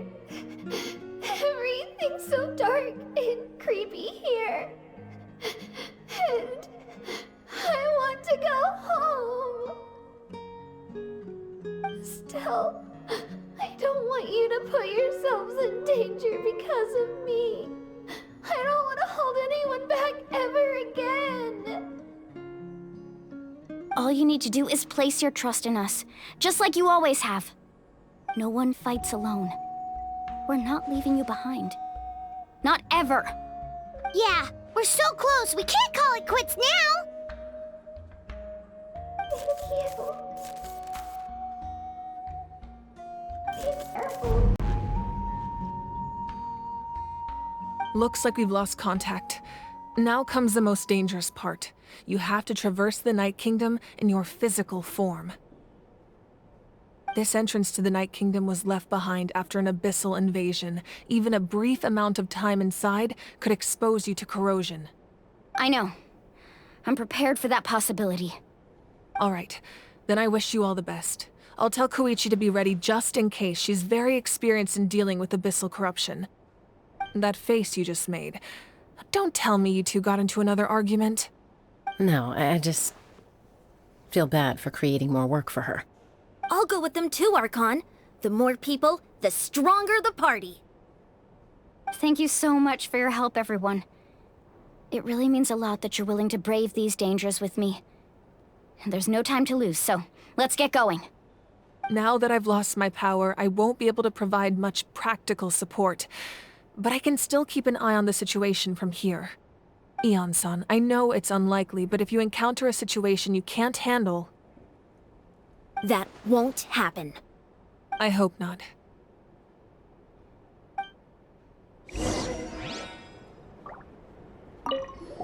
Be careful out there. I'll observe the situation from here.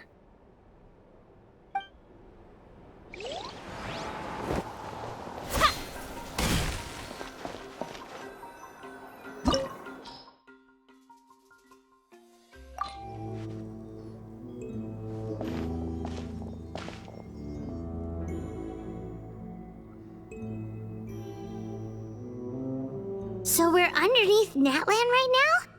It looks nothing like Paimon was imagining. That's because in the distant past, Natlan was home to an incredibly advanced civilization ruled by dragons. Humans only established their own society after the fall of the dragons. So these are Saurian ruins? Wait, you mean like the elemental sovereigns? They had their own advanced civilization? Yes, a really long time ago. Very few records have survived until now, so no one really knows what the devices here are for.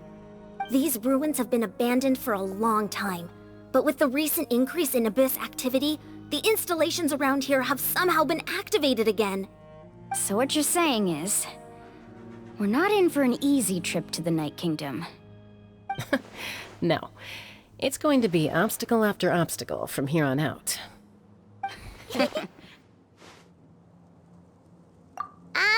Why are you all laughing like that? It's creeping Paimon out. It's the pre-adventure excitement kicking in, right guys? Of course. I'm eager to get started. Then let's go. We won't let anything stand in our way.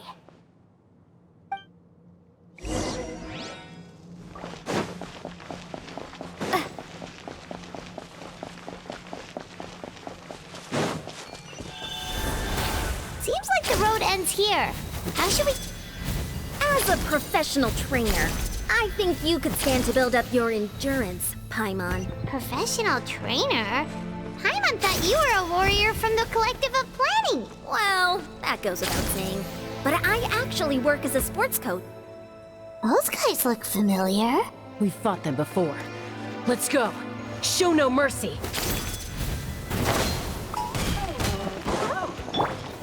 Gather! Shine down! I see everything.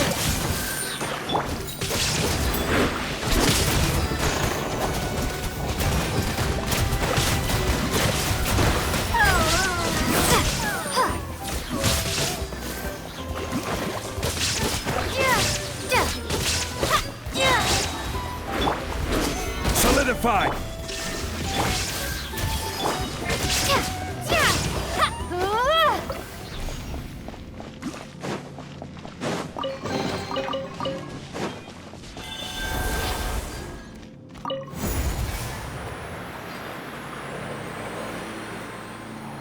Whoa, the place we need to go seems really high up.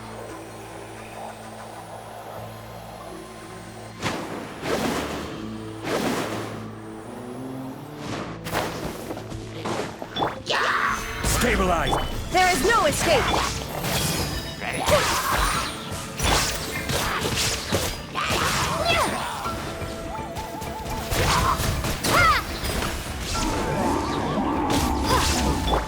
Everyone hold hands. Solidify! Shine down!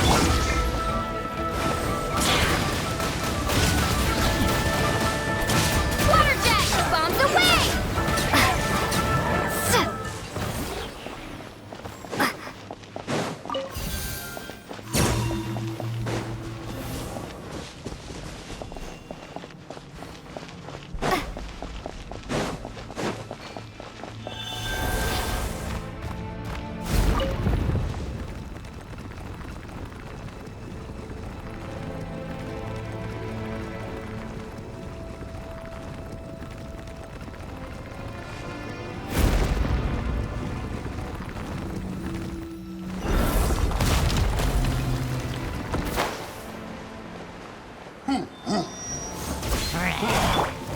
Stabilize!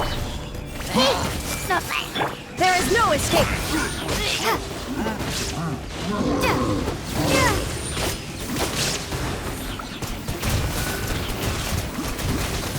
Water jet!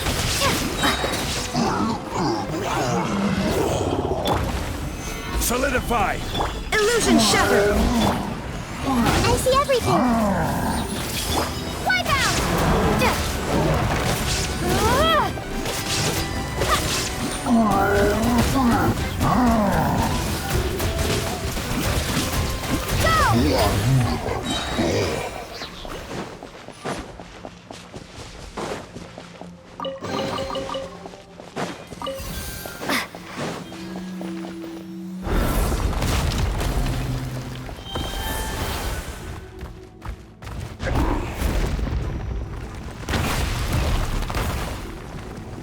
This is the final stretch. We just need to climb up, and we'll be there. Nothing to it. Easy for you to say.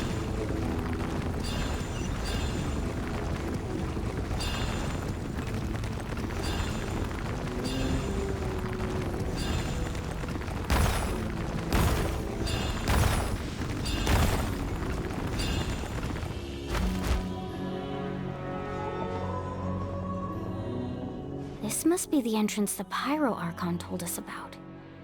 The one ripped open by the Abyss. Yes. There's something in the depths of this place that feels familiar, yet also foreign. We actually have to go in there? Okay, Paimon just needs to psych herself up. Don't push her through before she's ready. Hey! You don't have to drag Paimon! You're pulling too hard!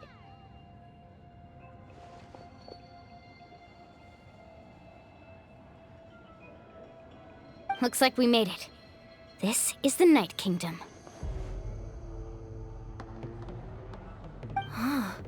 It looks so different from what I imagined in the stories. That overflow of energy is probably what trapped Kachina here in the first place. From this point forward, everything we know about the real world no longer applies. Anything can happen here. Paimon's more worried about how we're gonna make it out. We obviously can't go back the way we came. Do you see that patch of light on the ground? It's shining down from that fissure in the sky. Oh yeah, right in front of us. So that's coming from up there? Oh, it's so high up. Did we really fall that far down? Just like I said, our real-world knowledge doesn't apply here. We fell all this way, yet came out completely unscathed. If this was the real world, we'd have to climb our way back up to the entrance. But here, all we have to do is stand underneath the light and offer a prayer. That's it?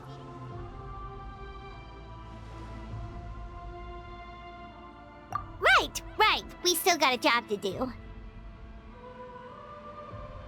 So that means all we need to do is find Kachina and bring her to this location. Exactly. This light is streaming in from the real world. It's a link between the two realms. The terrain looks difficult to navigate, and the visibility's not great either. How are we supposed to find Kachina in these conditions? Yeah, these floating black things don't look super friendly either. Those are all manifestations of abyssal power. Be careful. Ghost! A talking ghost! Calm down, I'm here to help. You're the ones who helped Vichama, right? Yes, I'm Vichama's friend, Malko. I was completely lost to this realm until I sensed a mysterious power calling out to me. It's like it was seeking me out, attempting to reassemble the pieces of who I used to be. Of course, it could only do so much. I'm sorry I can only appear before you in this imperfect form. No, we should be the ones apologizing. If the Spirit Speaker Stone hadn't become corrupted by the Abyss, we could have done much more. But we had to destroy it. Otherwise, Vichama and his tribe would have been in danger. Of course. Thank you for protecting him. I never imagined that, even after all these years, he'd still take such a risk for me. Under the power of the stone, it felt like our souls were connected. Turns out even our regrets were exactly the same. Whether in triumph or death, you want your best friend by your side. Exactly. That may not be in the cards for us, but it's not too late for you. You're looking for a young girl from the Children of Echoes, right? She's being chased by an embodiment of abyssal power. I'd like to help her while I'm still in this form, so follow me. Be careful. This place has been severely corroded by the Abyss. Paimon didn't realize it had gotten this bad. It's like a seething volcano ready to engulf our world at any moment. Ouch! Quick, get back here. You can't go on. Stick close to me. My power will be able to ward off attacks for the time being.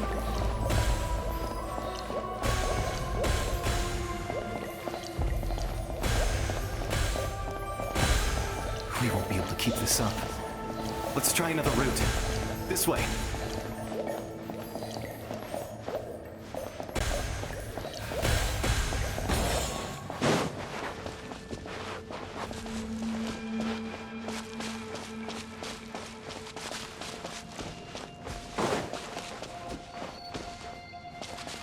Not good. More monsters. We shouldn't waste our time on them.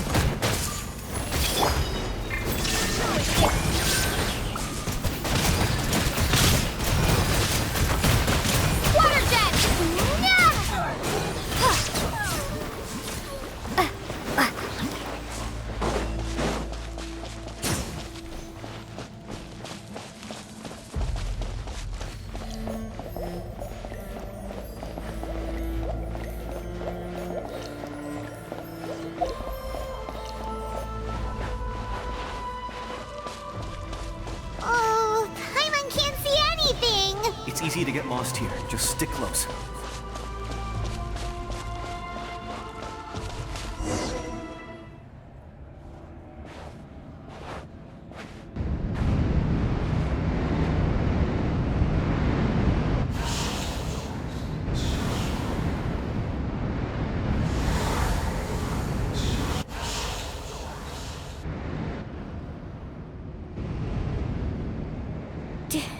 Did you hear that? What? Never mind. It was probably just my imagination. Don't scare Paimon like that! I heard it too. It was a voice from the abyss. What did it say? Doesn't matter. It certainly doesn't harbor good intentions.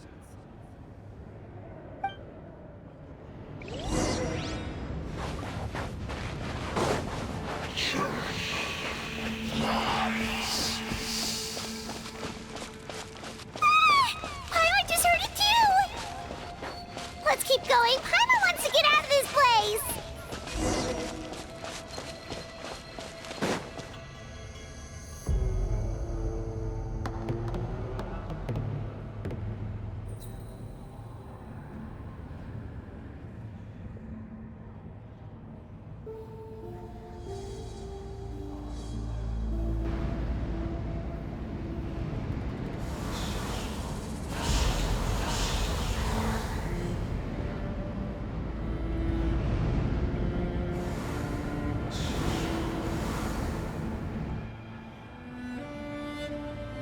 We're here, Kachina!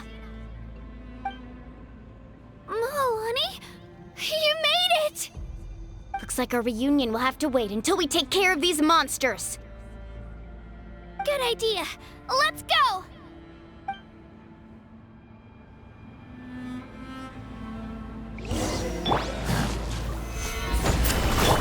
Growl! Commit it to memory! Shine down! Right here!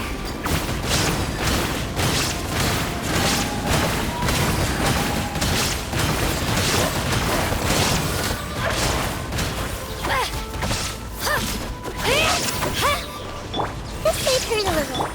Water jet!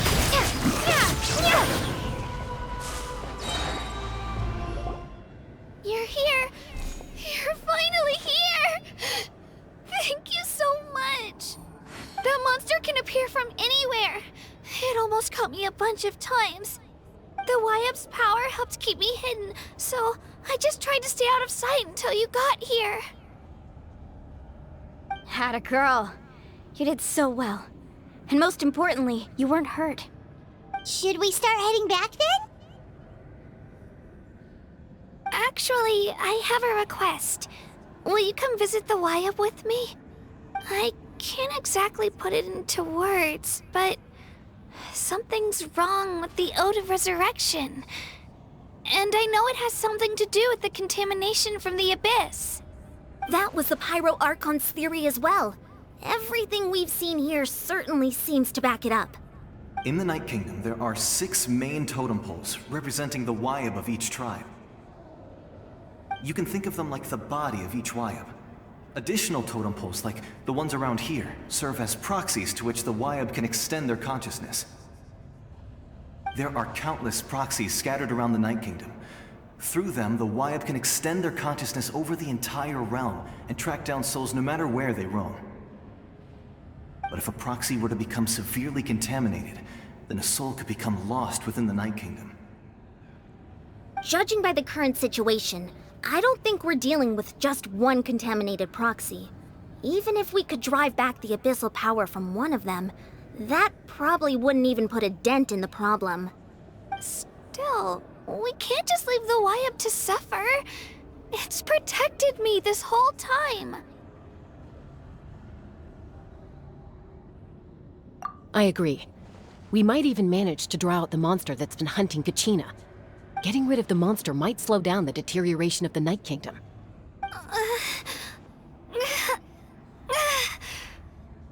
Kachina? What's wrong? Nothing. Just a headache. And that voice again, telling me to abandon the Wayab and leave this place.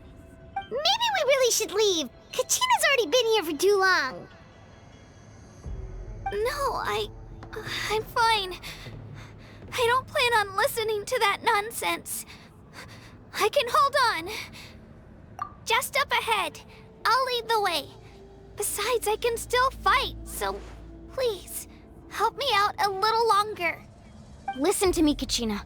We'll come with you, but that's because we want to help the Wayab, not because we have something to prove.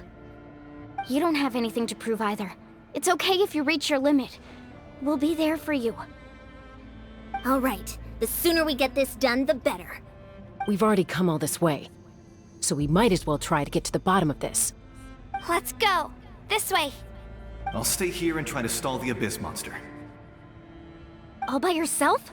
That's too dangerous. It's all right. I may not be as strong as that monster, but I'm definitely more familiar with the area.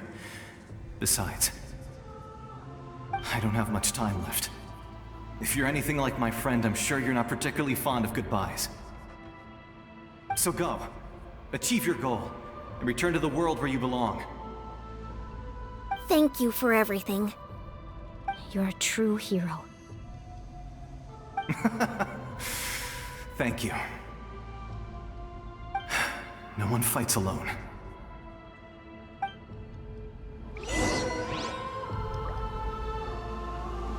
Does your head still hurt? Let me help you walk. I'm fine. You should know I'm made of stronger stuff than that.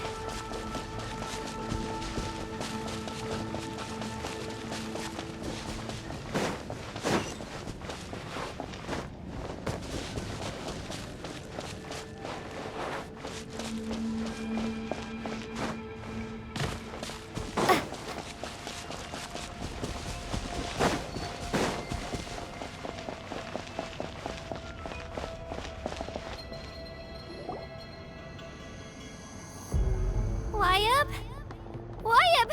I'm back! My friends and I are here to heal you. Wayab, can you hear me? Wayab?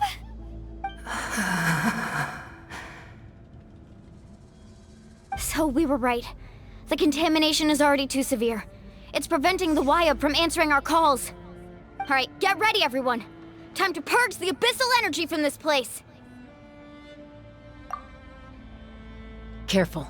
We've got company. Already? You really think that puny soul could slow me down? Courage in the face of futility is pure folly. He tried to get in my way, so I disposed of him. You killed Malco? He would have dispersed with or without me. Rather than worrying about him, I would urge you to focus on yourself. You may have defeated others of my kind in the past, but underestimate me now, and it will be to your peril. No, the power of the Abyss is intoxicating. The destruction it seeks captivates like a masterful work of art. I strive only for the opportunity to see it up close. I thought this naive little girl was an exception, but it turns out humanity is full of lambs willing to offer themselves up to the slaughter. That is the tragedy of your short lives. You understand nothing of all-encompassing power. Ancient names, pride, friendship, all empty ideas invented to give you a false sense of self-worth. They possess no power at all. The Pyro Archon created those grandiose ideals out of pure selfishness. Anything to avoid sharing power. Anything to avoid handing over the primordial gift to ordinary people like you. Don't believe me? Then ask yourself, Why is the Pyro Archon strong beyond measure, while you, Kachina, remain so pathetically weak?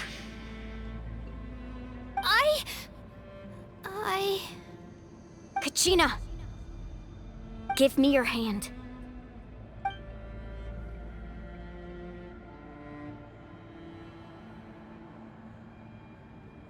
Feel that? I'm right here next to you. Thanks, Moalani. You're right. I have nothing to fear. Because I'm not alone anymore. You're right. Maybe comforting ideals don't have any power. But you also couldn't be more wrong. You've never had to work for your own strength, so you will never understand the true source of our power. What? The courage we have to stand before you and not back down? It comes from our friendship. The power lies not in the ideal itself, but in our commitment to upholding that ideal, and in our decision to stand together and fight! Well said! Let's go, Kachina. It shouldn't take more than 2 of us to handle an enemy like this. Sorry in advance, but you deserve what's coming to you! There aren't many in Natlan who can beat us when we're together. It's time he got a taste of that kind of power.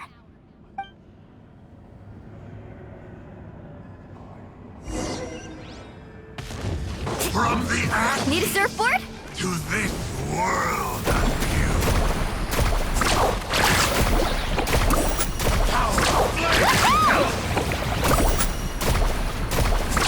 Amazing!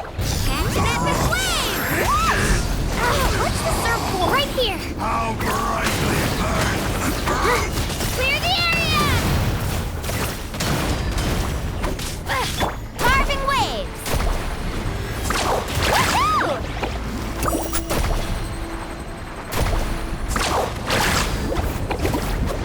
Cha! Off we go! Right here! Yeah! Shabam!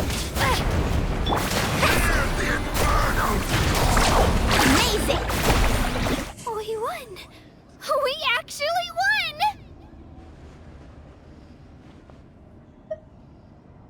That's what he gets for underestimating you two. Fantastic work, Kachina! Absolutely fantastic! This makes me so unbelievably happy. I'm happy too, Moalani. Together we really are unstoppable!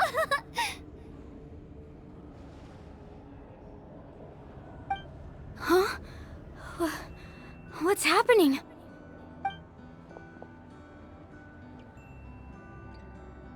My ancient name is glowing? But I thought I didn't bring it with me. It's probably a projection from the real world, but that doesn't explain why it's glowing all of a sudden. Wait, does that mean you're...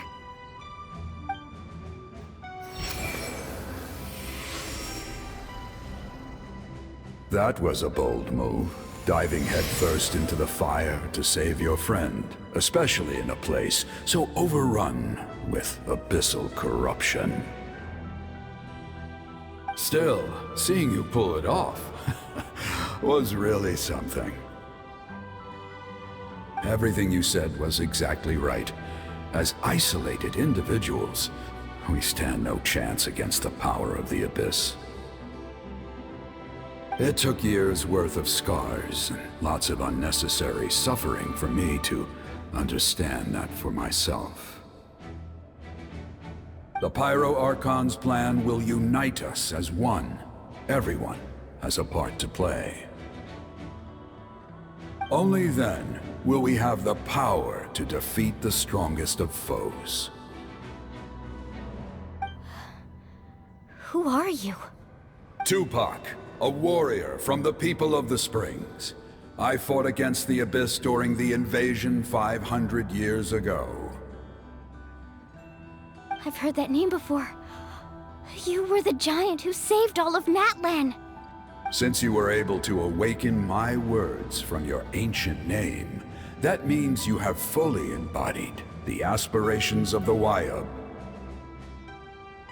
Under the name Umoja, You shall unite the tribes and save Natlan from its impending doom. Me? As long as blood still runs through your veins, even the tiniest spark of steel against stone can ignite a flame. Its blaze will become one with our vision for Natlan. Even amid everlasting darkness, our bonds remain eternal.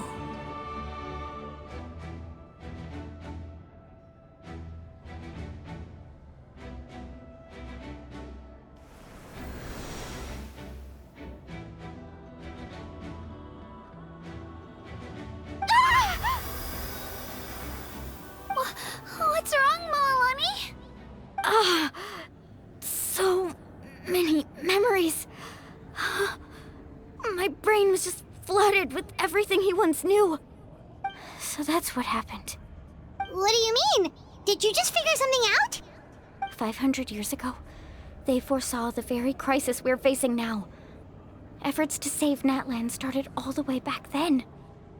We can go over the details once we get back. We shouldn't linger here longer than we have to. I know bits and pieces, but I had no idea Mualani was also part of the plan.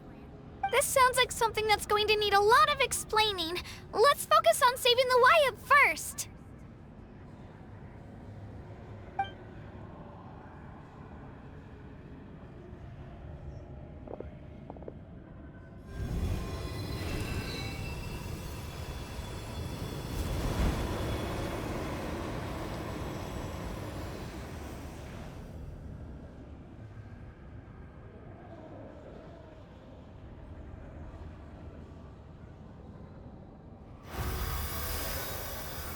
Okay, that should be enough.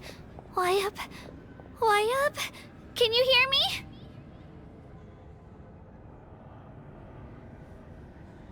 I hear your voice, Kachina, my dear child. Great. Well then, I'm afraid it's time to say goodbye. I just wanted to make sure you were okay before we leave, but we can't afford to stay here any longer. I was going to ask why you bestowed an ancient name upon someone like me, but it's okay. I'll keep searching within myself for the answer. I'll never stop trying to improve my strength. One day, I'll live up to the hero you saw in me. You are already an outstanding child in my eyes, Kachina. No matter what happens. Huh? You are all my most beloved children. It has always been my honor to protect and nurture you. Your ancient name is just that. A name. Much like your parents chose to name you Kachina, I also gave you a name, but it need not define you. Focus on who you want to be. You are already worthy of your name. Now, you need only devote yourself to becoming a better you. The story of your ancient name is for you to continue. Just like your parents, my love for you will never change, no matter what the future holds.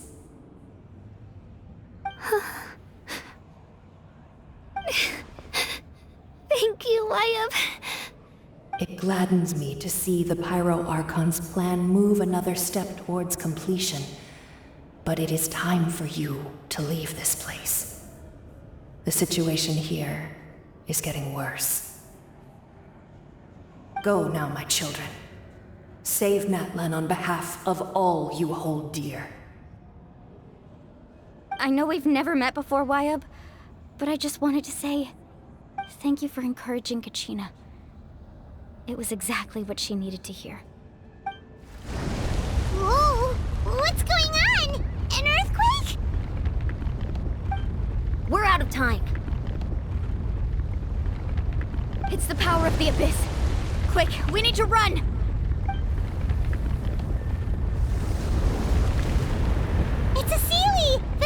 opened the way for us!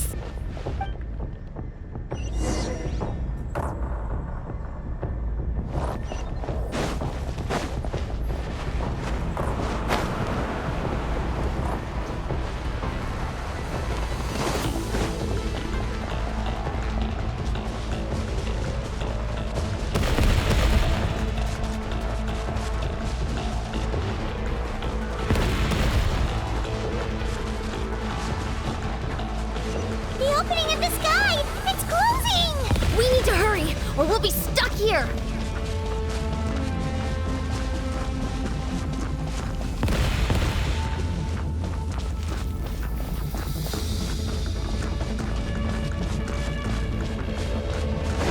Watch out for the falling rocks! Quick, through the middle!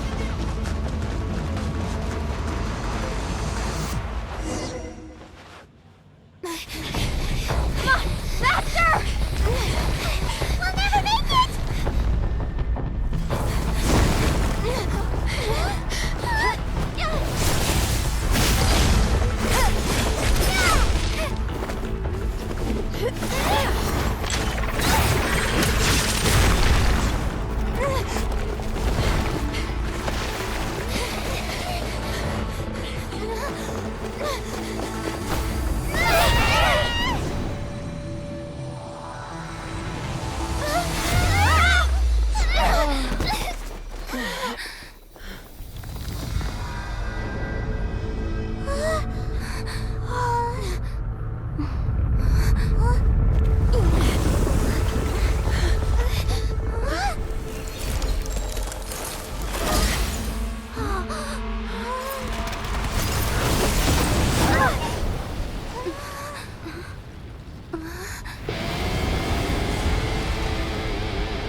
You've done well.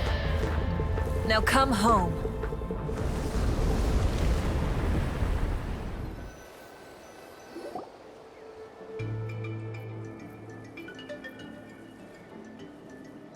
We're back! The Pyro Archon saved us. But she's not here. Yeah, didn't she say she used it all up? She's still in the speaker's chamber. What we saw in the Night Kingdom was just her consciousness. So you're saying her consciousness did all that? Every great display of power comes at a price.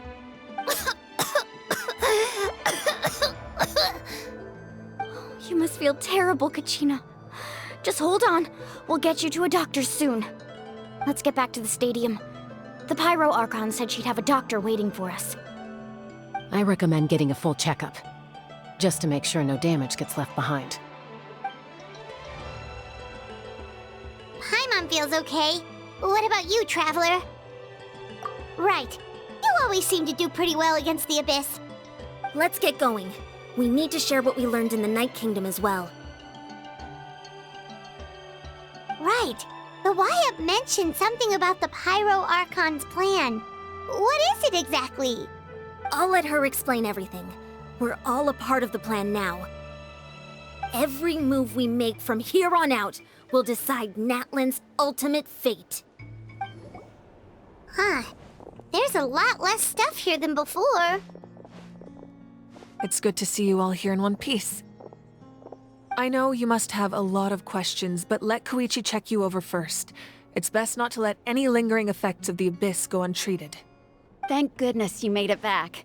I came here as soon as the Pyro Archon told me about your plan. Take a seat, everybody. I'll examine you one by one.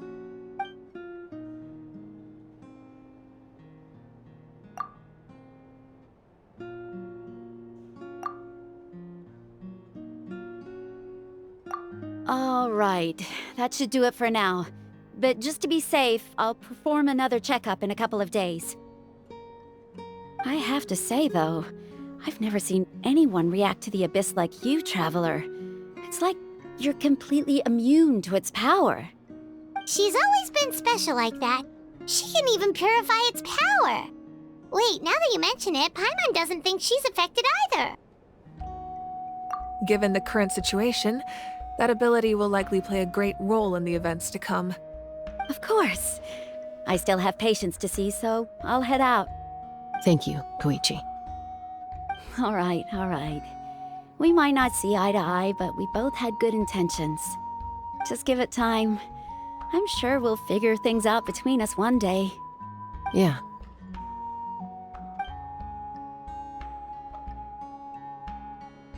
All right. There's so much to discuss, I don't even know where to begin. You've seen it for yourselves now. The devastation in the Night Kingdom. I'll get straight to the point. Natlan is on the verge of destruction. It's very possible our nation has less than a year before total devastation. Huh? No. That can't be true, can it? That's right. But I've only ever disclosed that fact to the handful of people working with me to save this nation. Our looming destruction is not a recent development, but the inevitable conclusion of the disaster the Abyss initiated 500 years ago. Mualani told us a little bit about that. 500 years ago, all the nations of Tevat were invaded by the Abyss. Unlike the other nations, Natlan never had stable and deep-rooted ley lines, so we suffered the worst of the invasion. The battle against the Abyss was exceedingly long and brutal. In the end, victory came at the cost of our civilization and countless lives. Even then, it took centuries of solving the disasters caused by the Abyss to finally achieve the peace we know today. And still, this is but a superficial victory. The forces of the Abyss have merely been driven back underground. Their threat to Natlan remains as real as ever. I'd never have guessed. The problems plaguing the Night Kingdom are all the more complicated because that realm is essentially functioning as Natlan's ley lines. Immediately after the war, our calculations estimated that we would have a maximum of 500 years before the Night Kingdom was completely lost to the Abyss. But at that time, we were a nation of the destitute. Our people no longer believed in victory, nor did they hold hope for the future. Our civilization was dying, our faith crumbling, and the line of power passed down from the Wayab nearly severed. If we didn't bring the nation back together, it would be foolish to even dream of defeating the Abyss in the future. So, the Archon had a long and involved discussion with the heroes of each tribe, and finally came up with a 500-year-long plan to save Natlan. So that's what happened. After finding Kachina, I encountered a strange figure who gave me a series of new memories. Since the plan was mentioned in those memories, I guess I've been chosen to play an important role in it. But there's still something I don't understand. Those memories showed me the Pyro Archon from back then. And it was you. Huh? But that doesn't make any sense. The Pyro Archon is supposed to be human. It's impossible for a human to live that long. That's right. The hardest thing for humans to overcome has always been time, or rather, the natural limitations of our lifespan. A god can extend a human's life by using a certain amount of divine power, or subjecting them to a curse. But, as we all know, Natlan doesn't have gods like that. We can only rely on our own methods. A human life is like a flame destined to be extinguished. 500 years ago, I placed my life within the sacred flame. Only by dying before my time could I have the chance to wake up again. So, in other words, this is your second life? Yes. We only managed to defeat the Abyss all those years ago because the tribes came together as one. If the Natlan of the future was to have a fighting chance, the Pyro Archons that came after the war had to rebuild the decimated tribes. The goal was to reunite the people and restore the strength of each tribe's Wayab. Once a tribe was back to its full strength, the tribe's Wayab would select a hero, indicating the tribe was once again ready for war. The Chosen would then stand by my side in defense of our nation, just like great heroes of old 500 years ago. So that means I'm one of the Chosen? That's right. You bear the ancient name Umoja, the same one held by the hero from your tribe 500 years ago. It means unity. After your adventure in the Night Kingdom, I trust you've come to fully understand the meaning of that name. So in other words, you always knew who the Wyabb were going to pick from each tribe? Yes. According to the plan, each tribe was supposed to have been fully restored by the time I awoke. But something went wrong along the way. The 6 heroes successfully inherited the ancient names from 500 years ago, but the intel regarding the plan wasn't passed on to them. Once again, it comes down to the deterioration of the Night Kingdom. Communication between the Sacred Flame and the Wyabb has been blocked. Just like how the Ode of Resurrection failed to bring Kachina back. Exactly. It's just another tactic the Abyss is using against us. The Abyss may not possess intelligence, but its methods certainly aren't easy to counter. If we want to unblock that information from being passed on, my presence alone isn't enough. The ancient name-bearer must establish a greater connection to their name. So, I've tried my best to help them from the sidelines. Currently, Shilonen of the Children of Echoes, Kinich of the Scions of the Canopy, and Iansan of the Collective of Plenty have all been acknowledged by their names. During your adventure, you too earned the acknowledgement of your Wyabb, Mualani. In the process, you gained the memories stored within your name. But we have less than a year! Yes, but we have no choice. We cannot start the plan until all the heroes have been gathered. That's also why I haven't been able to take action despite the urgency of the situation. But if you knew this whole time, why didn't you just tell me about my role in all this? Wouldn't that make everything go a lot faster? Perhaps, but the opposite could also be true. Knowing your destiny too early could mean failing to realize your full potential. Just like your determination to save Kachina, I hope your commitment to this endeavor comes from your own strength of will, rather than a sense of obligation. So I suppose you're not going to tell us who the final 2 heroes are then? That's right. Their time is yet to come. Putting pressure on them beforehand will only hinder their development. I can only trust in the judgment of the Wyabb. I have never believed I could solve this crisis alone. In fact, it was precisely because I chose to trust and rely on others that we managed to get this far. Natlan's salvation lies not in its Archon or any singular individual, but in us all. You're quite perceptive, aren't you? I thought I might get away with avoiding the topic. Huh? Oh, right! All of the stuff you stored here before, where did it all go? Even though I sacrificed my power, I still needed a contingency plan to ensure you would make it back from the Night Kingdom. After all, I was the one who allowed you to take that risk, and Mualani has an important role to play in my plan. In addition to their sentimental value, the items I stored here held a much more important purpose: fuel. Fuel? Ah, so back then, that's why you... Yes. The stories embodied by those items are certainly important, but there's an even more significant trait they all share. Every item belonged to a hero of Natlan. Over time, they became imbued with a certain amount of contending fire from being carried in battle. On their own, each item's power is limited, but together, their combined effect can prove quite useful in a dire situation. By burning those items, I was able to activate the contending fire stored within them to open the boundary between the 2 worlds. It was a rather crude approach, so all their power was depleted in an instant, as you can see. But weren't they all precious treasures? What about their stories?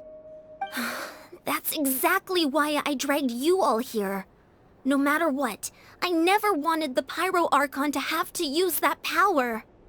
Oh, I'm so sorry. You have nothing to be sorry for.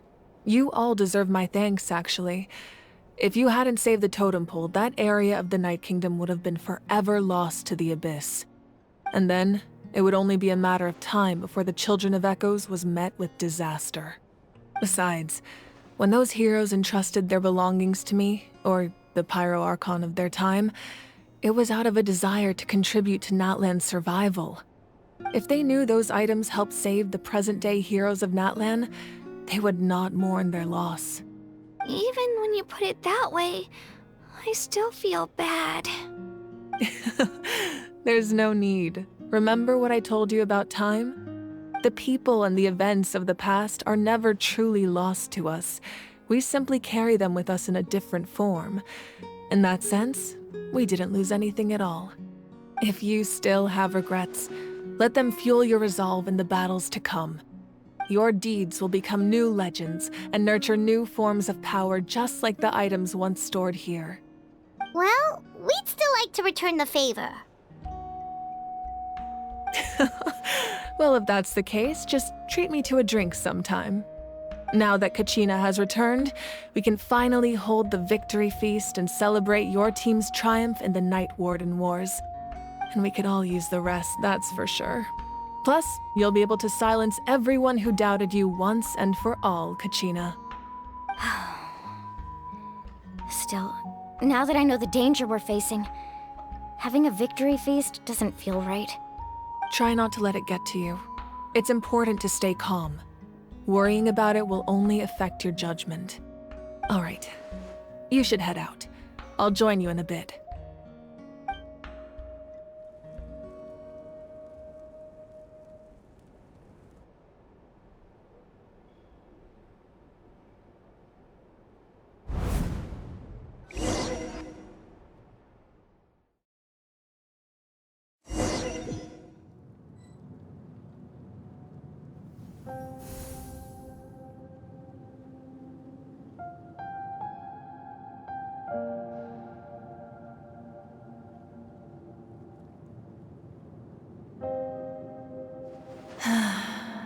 When I was young, I used to sit by the hot springs and listen to the stories of warriors from all over Natlan.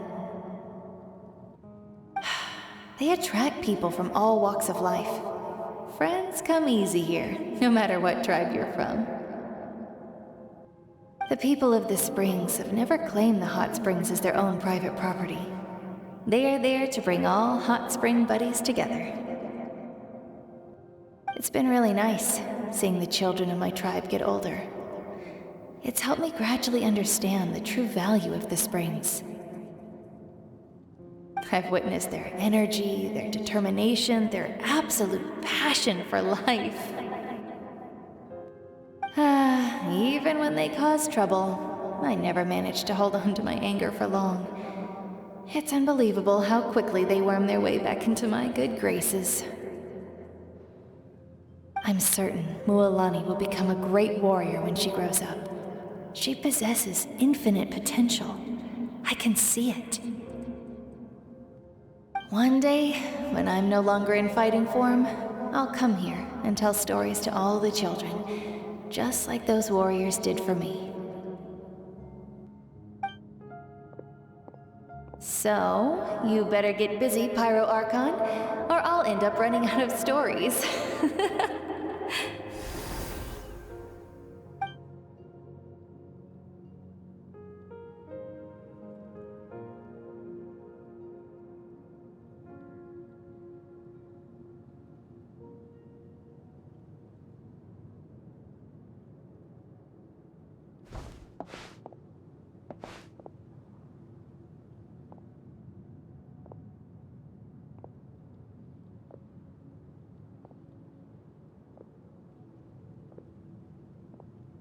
Our nation is engulfed in darkness. Our tribes stand divided, and yet you promise victory in the distant future.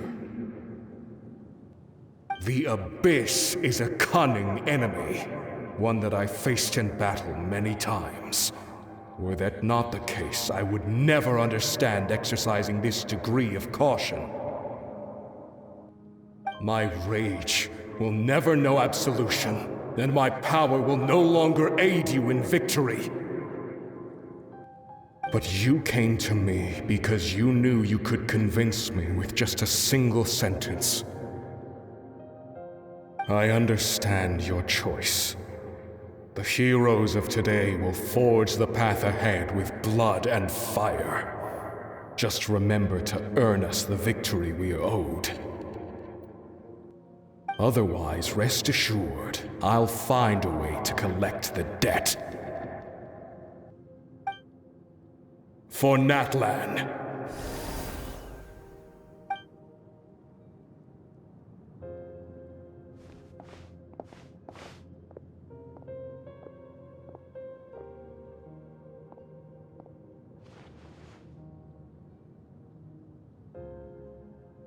So, you're gonna head 500 years in the future to serve as the Pyro Archon again? But what about the you from right now? You're just gonna die? You can't ask her those questions and expect her to answer, my dear. The decision is hers to make, and she deserves our support. We will do everything we can to rebuild the tribes. Don't you worry. Even across time, we will all do our part to fight for Natlan's future. Yeah, Mom's right. We'll always believe in you, sis. Oh, seriously though, Dad should be here. Where is he? I imagine he didn't know what to say, so he chose not to come at all. Don't take it to heart, my dear. That's just who he is. Just remember, no matter what happens in the future, we will always love you.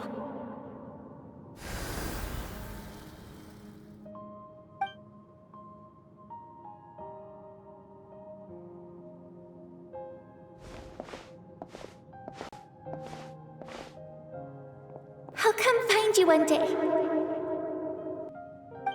I know I can't live that long, but I'll think of something. There has to be a way for us to meet again one day. If there's an answer out there somewhere, I'm gonna find it. So, don't forget about me.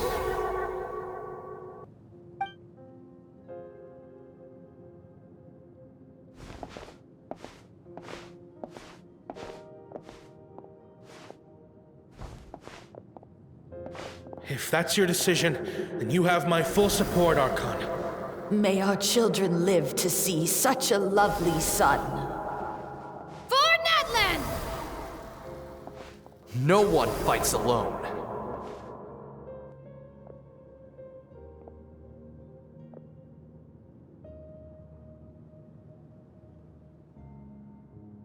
The rules are my legacy.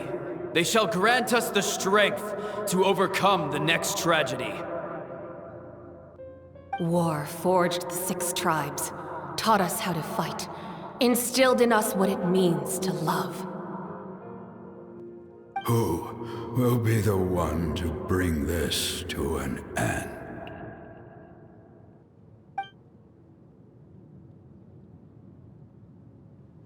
We are the inheritors of memory and legend.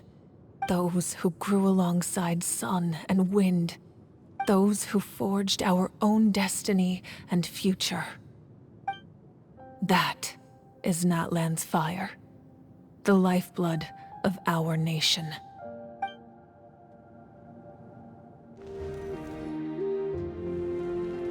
Hey, Koichi! You here for the victory feast too? Oh, no. I knew Chaska would be here, so I just came to deliver some medicine. I was about to leave, actually. It's not that I don't want to celebrate Kachina and the others. I'm so glad she made it back. It's just... well, I'll make things awkward if I'm around my sister right now. Ah, well, you two had a fight, so Paimon can understand. She didn't cause any trouble during your trip, right?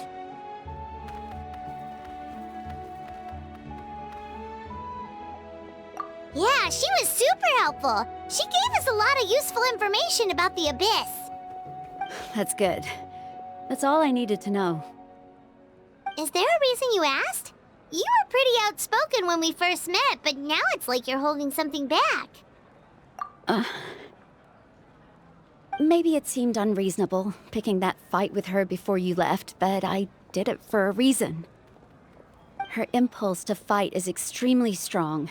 Her mental strength helps her rein it in, but she still loses control sometimes. I had no idea what you might face in the Night Kingdom, so I didn't want to take any chances. So what you're saying is... Okay, so maybe it sounds a little stupid, but it works pretty well. It helps her keep her cool for a little while, at least. Anyway, I'm just glad you were able to make it back safe and sound. That's all I wanted. What? Do you really have to go that far? Can't you just talk it out? No way. Chaska never opens up about her own pain, especially to her family. She can't learn about this, or it'll be even harder to help her. I appreciate the understanding, and don't worry. I'll find a way to help her ease this burden. Anyway, I need to get going. Enjoy the celebration. Oh, and if you ever need a doctor, you know who to find. Huh. Who would have thought there was a deeper reason behind their arguing? In the end, it's all the Abyss's fault. Paimon's had enough of them.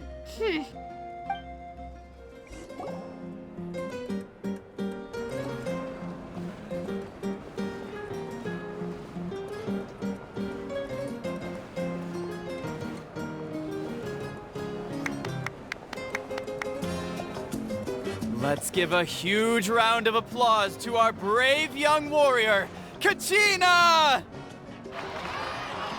Woohoo! Well done, Kachina.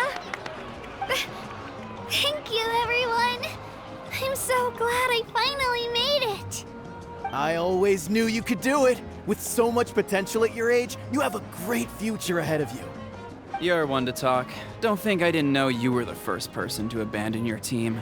I'll be dealing with you when we get back. I had no choice. My friend invited me. I couldn't just say no. Oh, really? So you weren't just trying to get ahead in the first round? I wasn't, I swear. I just happened to find that bearer injured in the wild, so I stopped to bandage his wounds.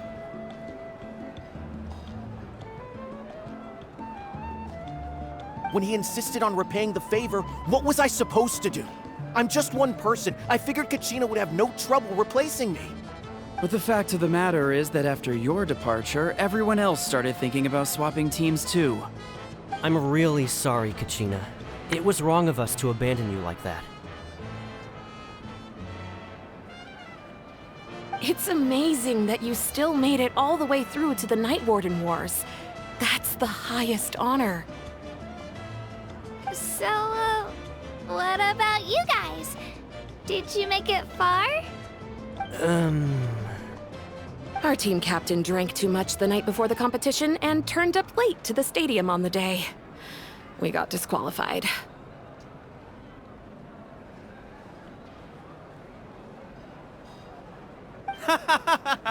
Serves you all right. No sympathy from me.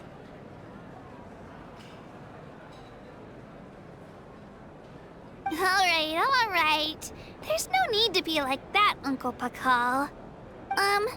Dear friends, I'd like to say a few words. Firstly, I'm grateful to my friends and our great Archon for helping to bring me back. This traveler and her companion Paimon are some of the strongest people I've ever met. If they were allowed to participate in the pilgrimage, I have no doubt that they'd win the whole thing. They've agreed to let me learn from them. With their help, I believe I can become even stronger still. And let's not forget my good friends, Moalani, Chaska, Kanich, and Ayan-san. They all helped the Traveler and Paimon figure out a way to bring me back from the Night Kingdom. They too deserve to be called our heroes, so please give another round of applause for them. Thank you so much. Well said! I'll drink to that. How does it feel being a hero, Kachina? To be honest, it's a bit overwhelming. It all just feels so surreal. Well, you better get used to it! Next up, undefeated champion! Hey, please don't make fun of me.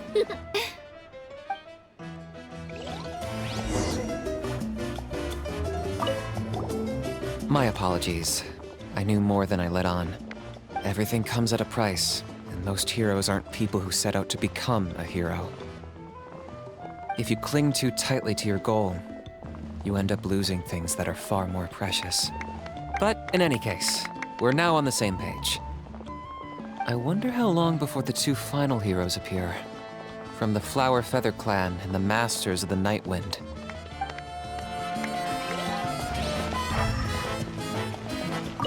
It's rare to meet travelers as strong and brave as yourselves. I raise my glass to you. Anyway, my sister's already gone back to our tribe. She has patients to treat. Oh, we actually ran into her on the way here and, well, Paimon just thinks she really cares about you. Yeah, I'm planning on visiting home myself in a few days. To tell her and the rest of the family that they need to be extra careful. I just hope they take it seriously. The Abyss has likely sensed your arrival in Natlan by now. So exercise caution on your adventures as well. It cost us a lot, but we got Kachina back safely, and that's what matters. There'll be even tougher challenges coming our way in the days ahead, though. We'll have to train harder, make sure we're in peak condition. That includes you, Paimon. I can do a special one-off session to show you the ropes. Interested? No thanks.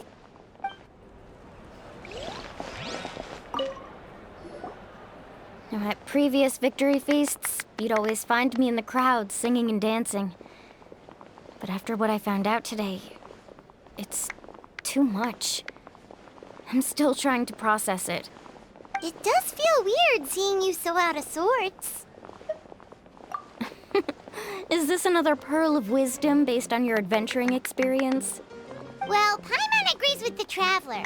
Everyone's come together to celebrate Kachina's achievements. That's gotta be a first. You're right. Kachina looks really happy. And now I'm being the moody one. Ugh, enough doom and gloom. Time to shake it off.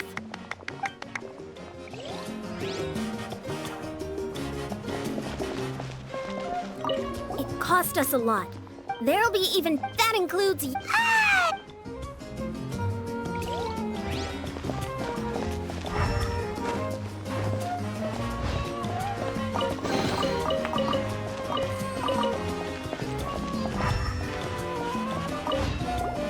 I've been through so much all at once. Everything still kind of feels like a dream. Are you still feeling unwell? Nope, all better now. I told you I bounced back pretty quick, so don't worry about me. I bet you guys must be tired, though. Make sure you get some good rest tonight. You gotta recharge so you'll be in the mood to have fun.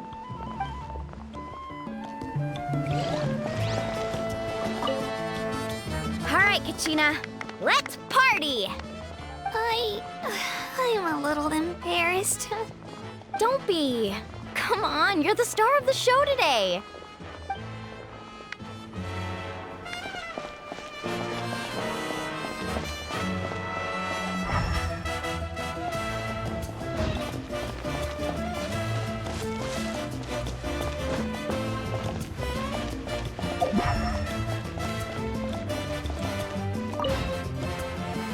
Ah, you're here. Have some fruit juice. I got it specially for you two. How did you know? That's Paimon's favorite! You look like you've still got questions. Ask away. Because they had their own lives to live. The thought of telling them, abandon your families and everyone you love, and come with me to the end of time, for in 500 years Natlan will be destroyed, it seemed too cruel. You could just as easily point out that everything in this world would come to an end eventually. But life is short. And beyond a point, it just doesn't seem real. Imagine if I said, let's leave right now and go save the sun because it'll flame out in a few million years. It would sound quite ridiculous. I couldn't make them shoulder that burden with me. Besides, every generation will have its heroes, this one included. The plan could still work without them. Or, of course, without me. But since I was the one who came up with the plan, I felt duty-bound to see it through to the end. I'm suddenly remembering that portrait in your room. Was that your family from back then? Yes, it was. So when you asked me who my sister grew up to be, the truth is that very little information survives.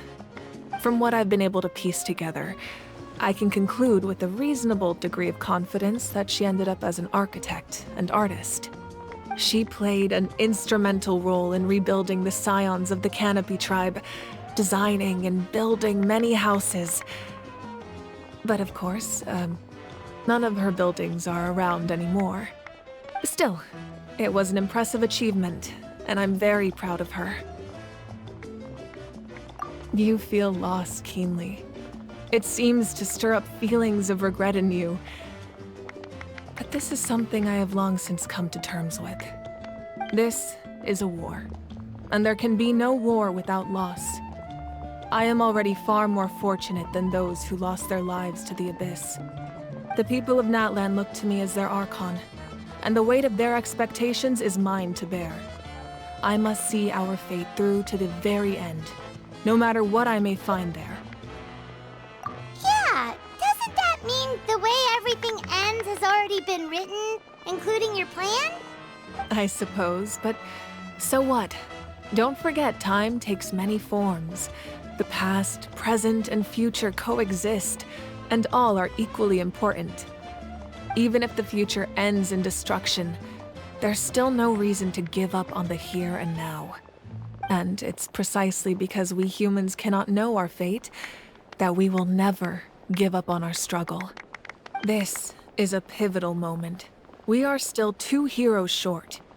Well, 3 to be precise. There's one further hero who I'm hoping to get on my side, whatever it takes. Your resistance to the corrupting power of the Abyss is truly remarkable. It would easily make you an all-important figure in the upcoming battle. If you agree to join us, you will not only gain my full support in your journey, but I will also forge a brand new ancient name for you. Ancient names can be forged? They can. Several strict conditions must be met, but if they couldn't be forged at all, then the number of them in circulation would have long dwindled to 0. Possessing an ancient name would mean that your adventures in Natlan are recorded in full.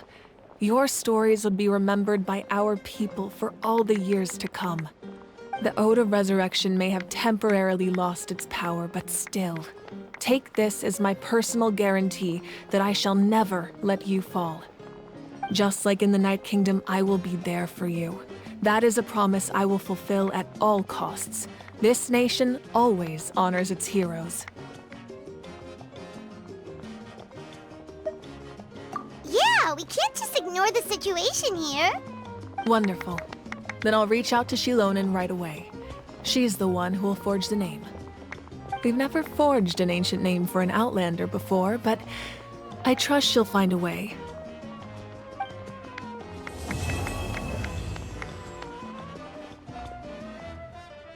My lord, we've received word that the Pyro Archon has lost much of her power.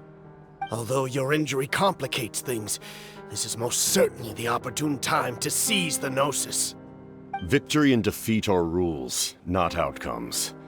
I have never taken advantage of an opponent in a time of weakness, and I don't intend to start now. As for you, I must confess, I did not expect that little trick of yours to save the day. No matter how dense the fog, as long as the sun remains, we cannot turn day into night. She could have dispelled it. She simply chose not to. You don't have much time, and you're injured on top of that. What do you plan to do next? I'm beginning to see just how useful you may turn out to be. You heard something from here, didn't you?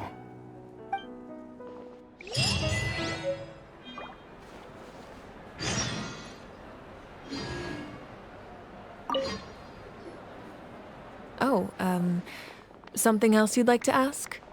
Well, our intel suggests he hasn't made any new movements yet. Although Kenichi's investigation helped us confirm that he's being aided by someone from the Masters of the Nightwind. I'm getting closer to narrowing down who that may be, but it's still unclear whether this person aided the captain out of willingness or coercion. If you learn anything about this during your adventures, please let me know. Oh, something else you'd like to ask? The Abyss is the most formidable enemy in all of Teyvat. In the beginning, it took failure and tragedy to even begin to learn how to fight back. All of the methods you've seen in other nations were developed based on experience and insight passed down over generations. We know them to work, but few of us actually understand why. It's the same for the method we use here in Natlan. Ever since ancient times, elemental energy has been one of our most reliable weapons against the Abyss. As for the principles behind it, I'm afraid you might have to seek answers from someone older than the position of Pyro Archon itself. Oh, something else you'd like to ask? That also comes down to the long-standing effects of the Abyss. Our people's survival is inextricably tied to the Wyab, but their power has its limits. They cannot offer our people the same degree of protection outside our borders. In fact, people who do decide to leave often suffer from memory loss and emotional issues. Everyone in Natlan understands this.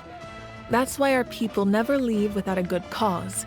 Even if someone is left with no choice, the chief of their tribe must seek approval with the Wyab to grant them leave. And the Wyab have always been very strict about granting that approval, since extending protection beyond our borders means consuming power reserved for our fight against the Abyss. Still, there's no need to worry. The Wyab extend their protection to all within Natlan, including visitors from afar. Oh, something else you'd like to ask?